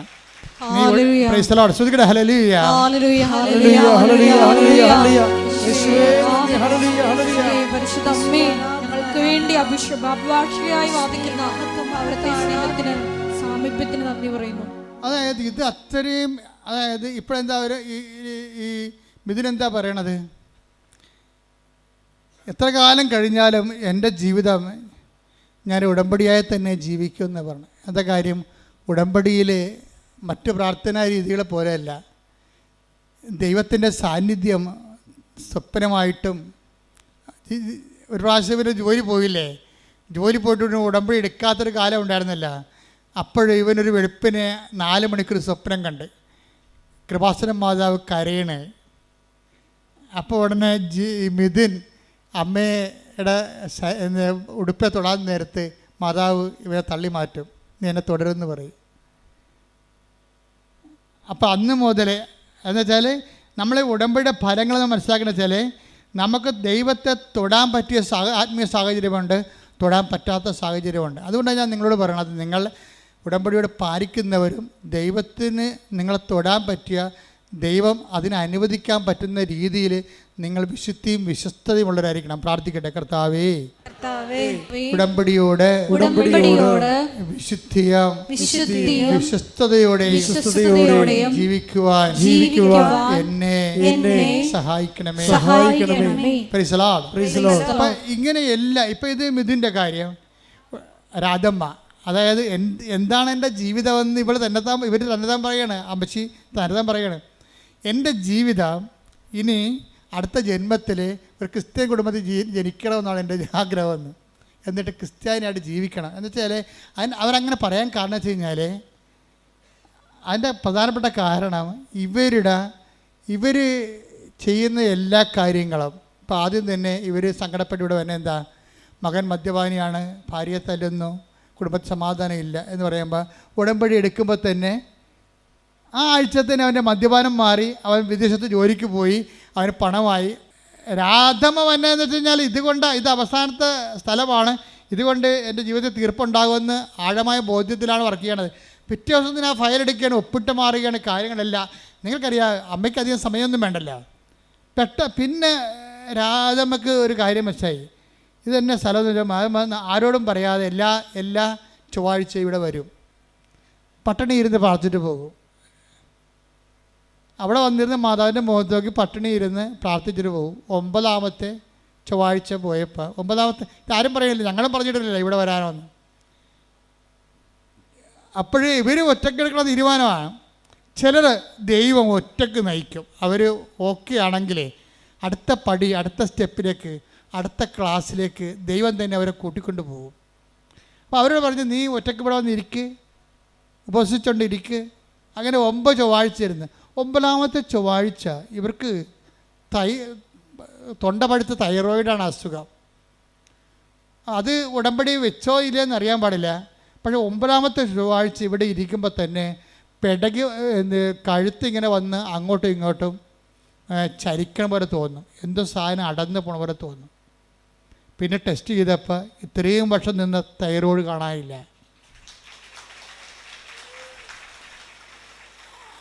അപ്പോഴവർക്ക് പിന്നെ അവരുടെ വിശ്വാസം പെരുകിയില്ലേ. അവരുടെ വീട്ടിൽ ചേടത്തിയോ ഉണ്ട് ആണെന്നത്. അപ്പോൾ അവർക്ക് നടക്കാൻ പാടില്ല. അവർ കുണ്ടളം കാഴ്ച കിടക്കുന്ന പോലെ അവരുടെ വെരിക്കോസ് ഇങ്ങനെ കറുത്ത് ഇങ്ങനെ കഷ്ണം പോലെ തൂങ്ങുകയാണ്. ഭയങ്കര വേദന. അപ്പോൾ ഇവരെന്നാ ചെയ്യണത്, ഇവർക്ക് തന്നെ പ്രേക്ഷിത ശക്തി കിട്ടി.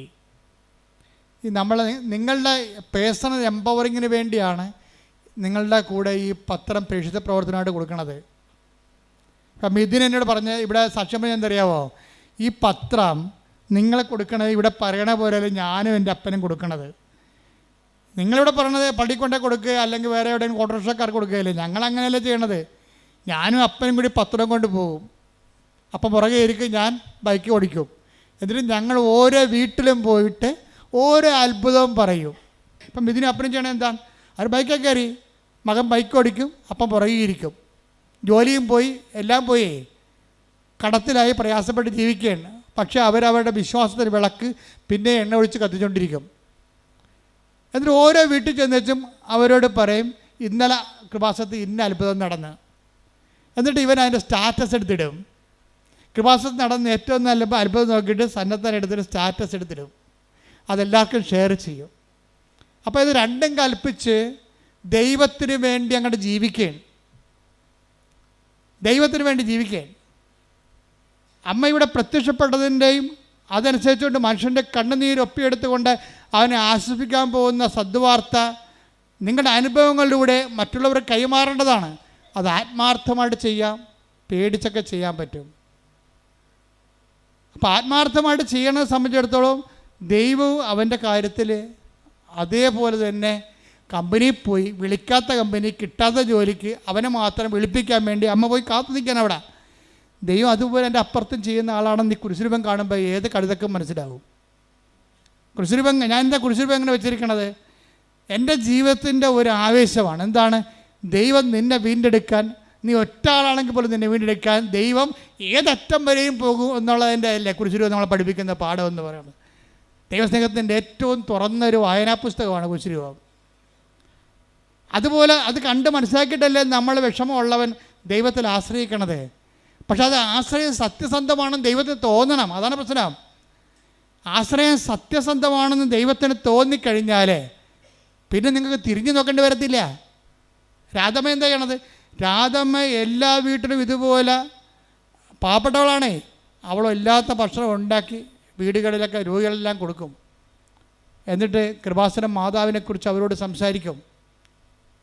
സങ്കടം വരുന്ന എല്ലാ മനുഷ്യരോടും പരിഹാരമായിട്ട് രാധമ്മ പറയണത് കൃപാസനം മാതാവിനെക്കുറിച്ചും അവൾക്കുണ്ടായിരുന്ന അനുഭവമാണ് പറയണത്.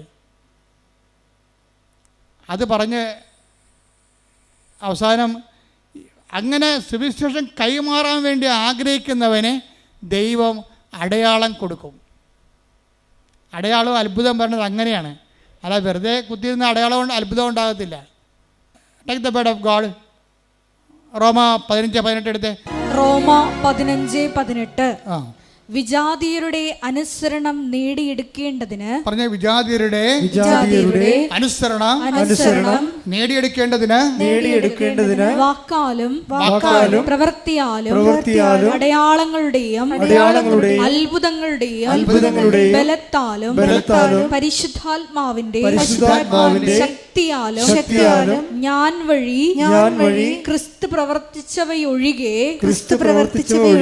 ഒന്നിനെക്കുറിച്ചും സംസാരിക്കാൻ ഞാൻ തുനിയുകയില്ല.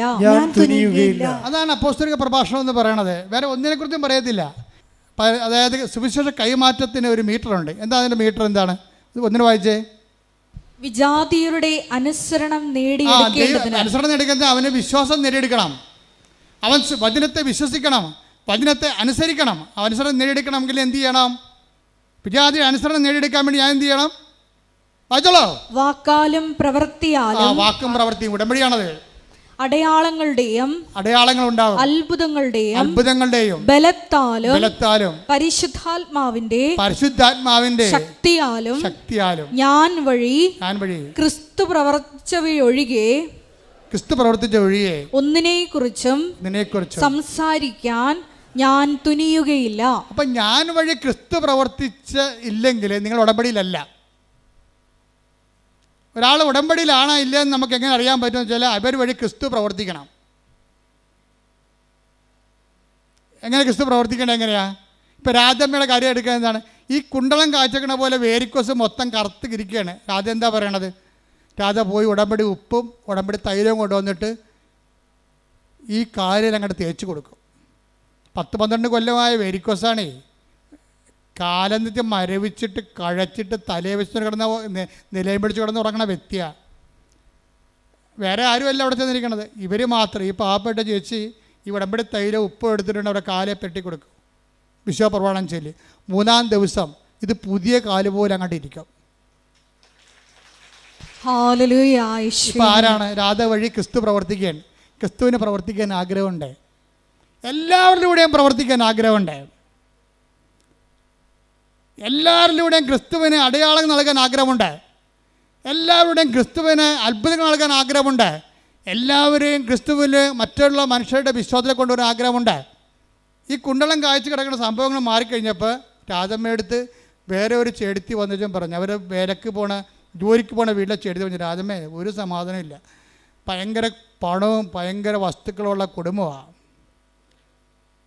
രാധമ്മ പറഞ്ഞ അമ്മ കേൾക്കുമല്ല, ഞങ്ങൾ 16 കൊല്ലമായിട്ട് ഇവിടുത്തെ ഒരു 3 സെൻറ്റ് സ്ഥലത്തിന് വേണ്ടി പാകുടമ്പടി നടക്കാതെ കോടതി കേസ് നടക്കുകയാണ്. 16 കൊല്ലമായിട്ടേ 16 കൊല്ലമായിട്ട് ഈ കുടുംബത്തിൽ 8 കുടുംബമാറ്റേ ഉണ്ട്. അവിടെ പാകുടമ്പടിക്ക് 16 കൊല്ലമായിട്ട് കേസുണ്ട്. 3 സെൻറ്റ് സ്ഥലത്തിന് വേണ്ടിയുള്ള തർക്കത്തിലാണ് കേസ് പോണത്. അപ്പോൾ കോടതിയിലാണ് വിഷയം. അപ്പോൾ ഈ വിഷയം രാധമ്മയോട് പറയും, രാധികയോട് പറയും. അപ്പോൾ ഇവരെന്ത് ചെയ്യും? ഇവർ നേരെ പള്ളിയിൽ പോയിരിക്കും. എന്താ പറയും, ചേച്ചി വിഷമിക്കേണ്ട ആവശ്യമില്ല, ഞാനത് അമ്മയോട് പറഞ്ഞോളാം. കുറച്ച് കഴിഞ്ഞപ്പോൾ ഒരു 3 മണിക്കൂർ കഴിഞ്ഞപ്പോൾ ചേട്ടത്തി വിളിച്ചിട്ട് പറഞ്ഞ്, രാധമ്മ എല്ലാ പ്രശ്നവും തീർന്ന്, മജിസ്ട്രേറ്റ് വന്നിട്ടുണ്ടായിരുന്നു, നിന്നളന്നിട്ട് എല്ലാം തിരിച്ചു, പ്രശ്നം തീർന്നു, ഇനി ഞാൻ വീട്ടിലോട്ട് പോവുകയാണ്, നീ അങ്ങോട്ട് വരാൻ പറയും. പെട്ടെന്നാണ്, എന്ത് സ്പീഡാണെന്ന് നോക്കിയേ. 16 കൊല്ലമാണ് 16 സെക്കൻഡ് കൊണ്ട് തീർക്കണത്. ഇതാരാ തീർക്കണത്? ഒരു പാവപ്പെട്ട ലേഡിയെ ദൈവം ഉപയോഗിക്കുകയാണ്. ആര് സത്യമായി വിശ്വസിക്കുന്നുവോ, ആര് ബോധ്യപ്പെട്ട് കർത്താവിന് വേണ്ടി വേറെ ചെയ്യുന്നുവോ, ആര് ക്രിസ്തുവിനെ കൈമാറാൻ തയ്യാറാകുന്നുവോ, അവരിലൂടെ ദൈവം പ്രവർത്തിക്കും. അപ്പം നിങ്ങളുടെ ഓരോ നിങ്ങളുടെ ഓരോ പ്രേക്ഷിത പ്രവർത്തനങ്ങളും കഴിയുമ്പോൾ നിങ്ങൾ എംപവറിങ്ങിലാണ്, പവർ ചെയ്യുകയാണ്. ദൈവം നിങ്ങളെ പവർ ചെയ്യുകയാണ്. നിങ്ങൾ കർത്താവിന് കൈമാറുന്ന ആളാണെന്ന് കണ്ടാൽ ഉടനെ ദൈവം നിങ്ങൾക്ക് അടയാളം തരാൻ തുടങ്ങും. അടയാളം, അത്ഭുതങ്ങൾ, പരിശുദ്ധാത്മാവിൻ്റെ നിറവുകൾ. അവരാണ് അവസാനം പറയണത്, ദൈവത്തെ കണ്ടുകൊണ്ട് ഞാൻ ഈ ഉടമ്പടിയിൽ ജീവിക്കുകയാണ്, ഇനിയും ഞാൻ മരണം വരെ ഉടമ്പടി തന്നെ ജീവിക്കും. എന്താ കാര്യം? ദൈവത്തെ തൊടാൻ പറ്റുന്ന ഒരു വഴികളിലൂടെയാണ് അവർ ജീവിതത്തിൽ സഞ്ചരിച്ചുകൊണ്ടിരിക്കുന്നത്. നിങ്ങൾ ഉടമ്പടിയിലായിരിക്കുന്നവരെ ഉടമ്പടിയെ നീതീകരിക്കണം. നിങ്ങളുടെ പ്രവർത്തനങ്ങൾ കൊണ്ട് അതിനെ സാധൂകരിച്ചുകൊണ്ട് സുവിശേഷത്തിൻ്റെ ശക്തരായ വക്താക്കളായി മാറാൻ വേണ്ടി ദൈവം നിങ്ങൾ അഭിഷേകം ചെയ്യട്ടെ. സ്തുതിക്കട്ടെ. ഹല്ലേലൂയ, ഹല്ലേലൂയ, ഹല്ലേലൂയ, ഹല്ലേലൂയ. ഹല്ലേലൂയ, ഹല്ലേലൂയ, യേശുവേ ആരാധന, ആരാധന, ആരാധന. ഹല്ലേലൂയ, ഹല്ലേലൂയ, ഹല്ലേലൂയ. യേശുവേ നന്ദി. ഹല്ലേലൂയ, ആരാധന, ആരാധന,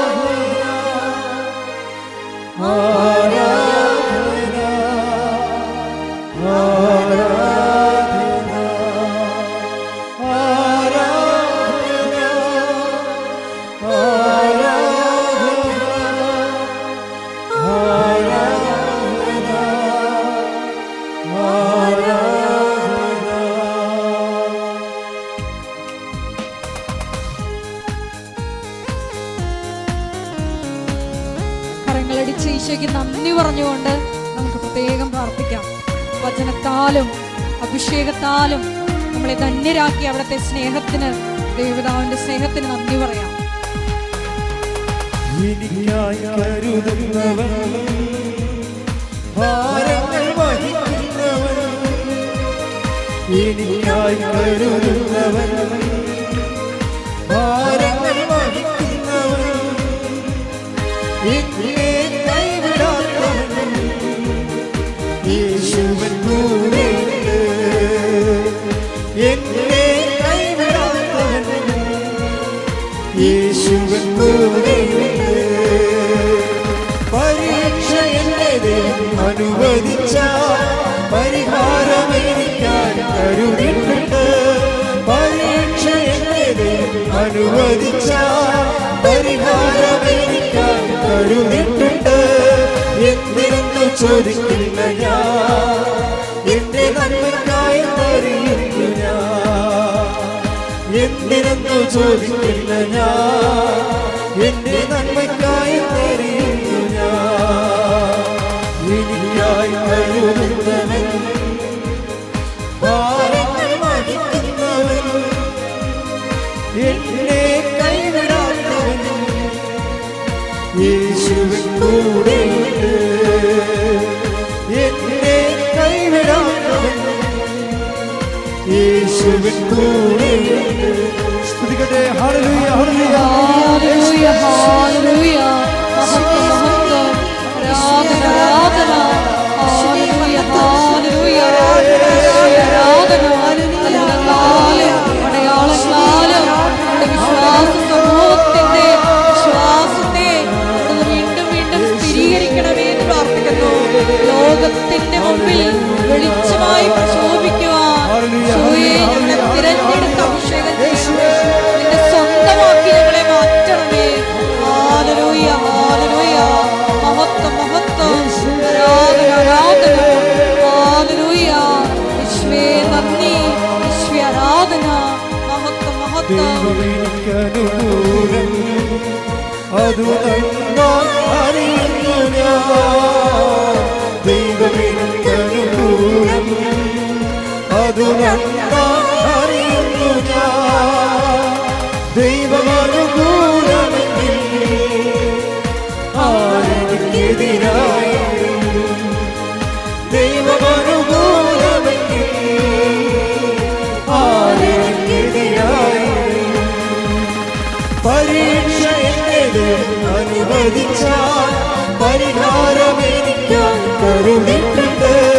പരീക്ഷ എന്നത് അനുവദിച്ചാൽ പരിഹാരം എനിക്കാൻ കരുതിട്ടുണ്ട്. എന്തിനെന്ന് ചോദിക്കില്ല ഞാൻ, എന്റെ നന്മയ്ക്കായെന്നറിയുന്നു ഞാൻ. എന്തിനെന്ന് ചോദിക്കില്ല ഞാൻ, എന്റെ നന്മയ്ക്കായെന്നറിയുന്നു ഞാൻ. എന്തിനെന്ന് ചോദിക്കില്ല ഞാൻ, എന്റെ നന്മയ്ക്കായെന്നറിയുന്നു ഞാൻ. ഹല്ലേലൂയ ഹല്ലേലൂയ ഹല്ലേലൂയ. യേശുവേ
എൻ്റെ പ്രിയപ്പെട്ടവരെ, ഇടത് കൈ നെഞ്ചിലും വലത് കൈ ശിരസിലും വെച്ചുകൊണ്ട് പ്രാർത്ഥിക്കേണ്ട സമയമാണ്.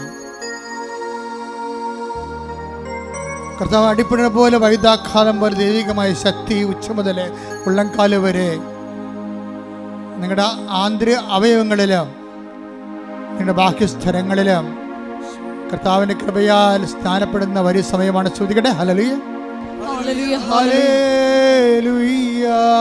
ശ്രദ്ധിക്കട്ടെ. ഹല്ലേലൂയ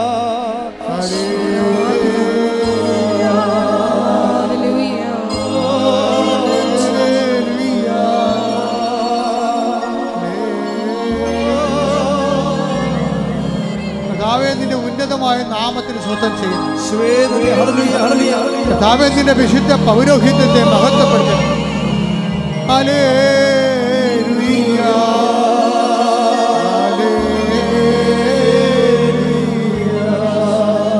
കർത്താവേ, നിന്റെ തിരുമുറുമാർന്ന വലതുകരം ഓരോ മകന്റെ മേലും ഓരോ മകളുടെ മേലും വെക്കണമേ. ശ്രദ്ധിക്കട്ടെ. ഹല്ലേലൂയ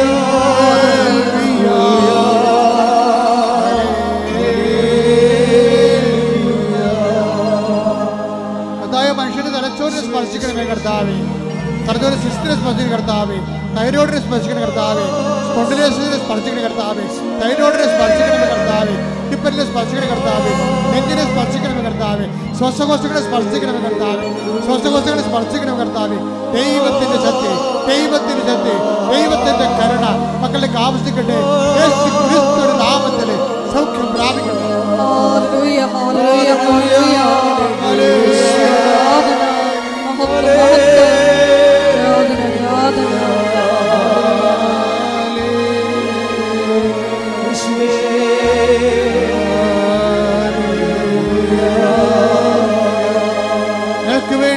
ക്രൂശിക്കപ്പെട്ടവനെ, ഞങ്ങൾക്ക് വേണ്ടി തിരുവിലാവിൽ മുറിവേറ്റവനെ, ഞങ്ങൾക്ക് വേണ്ടി തിരുമുറിവാർന്ന് അണിപ്പഴുതാർന്ന് വലത് കരത്താൽ സ്പർശിക്കണമേ. ഞങ്ങൾക്ക് വേണ്ടി ക്രൂശിക്കപ്പെട്ടവനെ, ഞങ്ങൾക്ക് വേണ്ടി തിരുവിലാവിൽ മുറിവേറ്റവനെ, എന്റെ വലത് കരത്താൽ, എന്റെ ആണിപ്പഴുതാർന്ന വലത് കരത്താൽ കർത്താവേ അങ്ങയുടെ മക്കളെ സ്പർശിക്കണമേ. ഓൺലൈനിൽ പ്രാർത്ഥിക്കുന്നവര്, തീർത്ഥാടനത്തിൽ പ്രാർത്ഥിക്കുന്നവര്, കർത്താവേ നിന്റെ അത്ഭുത കരത്താൽ അടിപ്പിടർ പോലെ, കർത്താവിന്റെ അത്ഭുത കരത്താൽ അടിപ്പിടർ പോലെ വൈദാക്കാലം പോലെ ദൈവികമായ ശക്തി ഒഴുകട്ടെ. യേശു ക്രിസ്തുവിന്റെ ഉന്നതമായ നാമത്തിൽ ദൈവികമായ ശക്തി ഒഴുകട്ടെ. യേശു ക്രിസ്തുവിന്റെ ഉന്നതമായ നാമത്തിൽ ദൈവികമായ ശക്തി ഒഴുകട്ടെ. ഓരോ കോശങ്ങളിലും ദൈവികമായ ശക്തി ഒഴുകട്ടെ. ഓരോ പേശികളിലും ദൈവികമായ ശക്തി ഒഴുകട്ടെ. കൊച്ചു മുതൽ ഉള്ളംകാൽ വരെ കർത്താവിന്റെ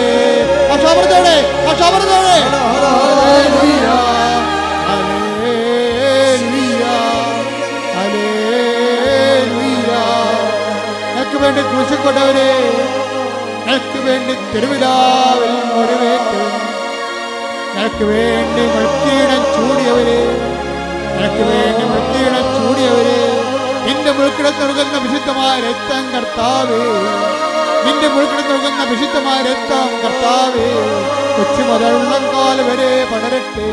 കർത്താവിന്റെ രക്തം, കർത്താവിന്റെ രക്തം, കർത്താവിന്റെ രക്തം ഓരോ കോശങ്ങളിലും ഓരോ പേശികളിലും കർത്താവിന്റെ രക്തം പടരട്ടെ. കർത്താവിന്റെ രക്തം പടരട്ടെ.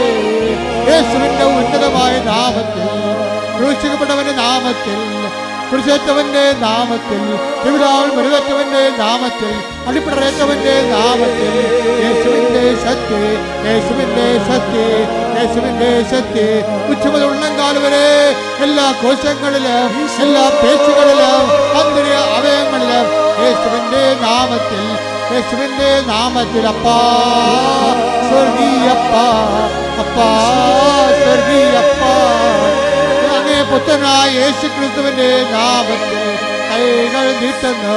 അപ്പാ സ്പർശിക്കണമേ.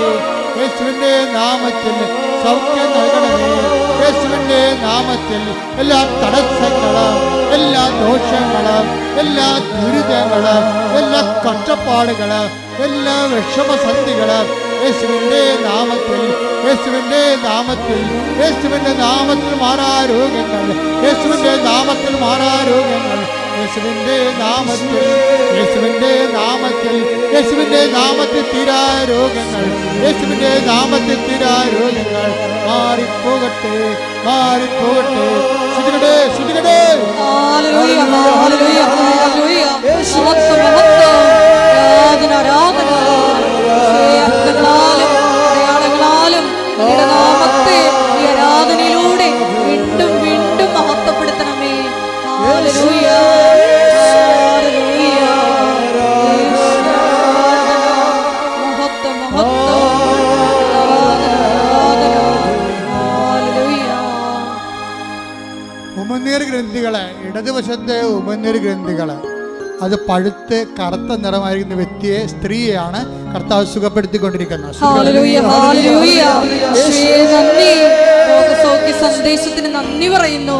വലത് കൈയിലും ഇടത് കൈയിലും വാച്ചുകൾ മാറ്റി മാറ്റി കെട്ടുന്ന മെറ്റൽ അലർജിയുള്ള വ്യക്തിയെ കർത്താവ് സ്പർശിച്ചുകൊണ്ടിരിക്കുന്നു. ഹല്ലേലൂയ, ഹല്ലേലൂയ. മഹത്വം, മഹത്വം.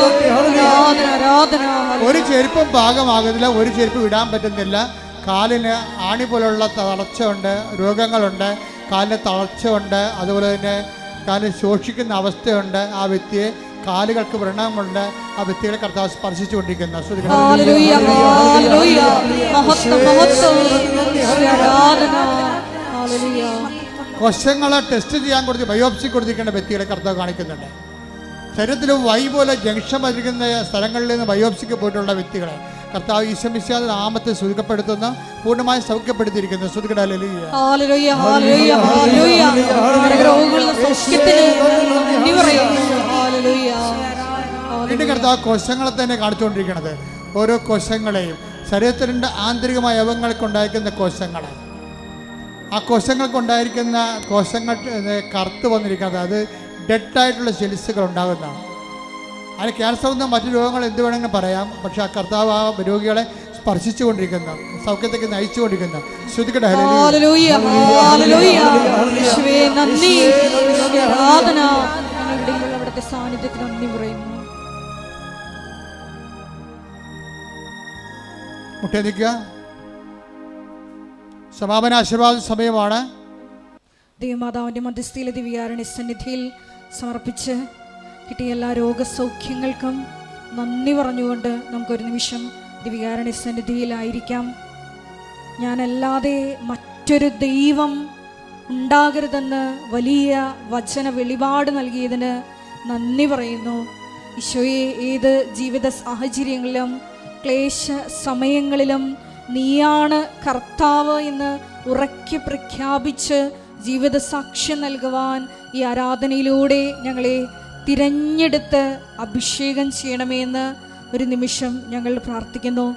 ഞങ്ങളുടെ കൃപാവര പ്രവൃത്തികളിലൂടെയും സാക്ഷ്യ ജീവിതത്തിലൂടെയും ഞങ്ങളുടെ വെളിച്ചം മറ്റുള്ളവർക്ക്, നീയാകുന്ന ക്രിസ്തുവിൻ്റെ വെളിച്ചം മറ്റുള്ളവർക്ക് പകർന്നു കൊടുക്കുവാൻ ഞങ്ങളെ അഭിഷേകം ചെയ്യണമേ എന്ന് പ്രാർത്ഥിച്ചുകൊണ്ട് ശിരസ് നമിച്ച് നമുക്ക് ദിവ്യകാരുണ്യനാഥൻ്റെ ആശീർവാദം സ്വീകരിക്കാം.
പരിശുദ്ധ പരമ ദിവ്യകാരുണ്യമേ,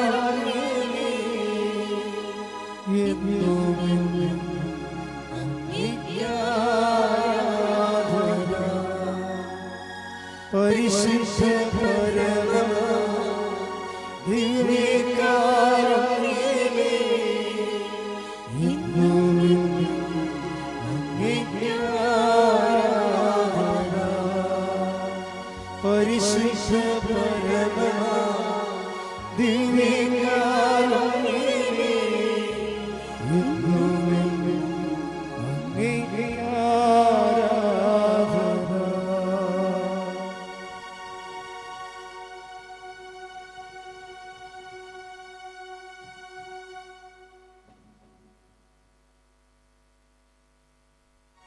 ആവേ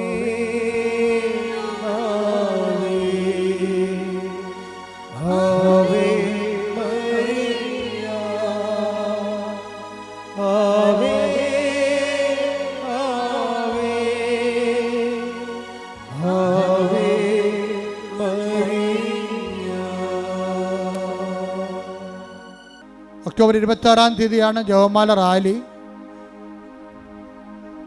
എല്ലാ ദിവസവും ജപമാല റാലിയുടെ സുരക്ഷിതവും വിജയത്തിനു വേണ്ടി പ്രാർത്ഥിക്കേണ്ടതാണ്. വ്യാഴാഴ്ച ദിവസം അച്ഛൻ ഇവിടെ ഉണ്ടാവാത്ത ദിവസമാണ്. വ്യാഴാഴ്ചയും ഞായറാഴ്ചയും കൗൺസിലിംഗ്, അച്ഛൻ്റെ കൗൺസിലിംഗ് ഇല്ല. അച്ഛൻ കാണാൻ വേണ്ടി മാത്രം ഉദ്ദേശിച്ച് വരുന്ന മക്കളെ, രോഗികൾ, ഗുരുതരമായ രോഗികളെ ഓഫീസിൽ നേരത്തെ ചോദിച്ചിട്ട് അച്ഛൻ ഉണ്ടോ ഇല്ലയെന്ന് ഉറപ്പ് വരുത്തേണ്ടതാണ്.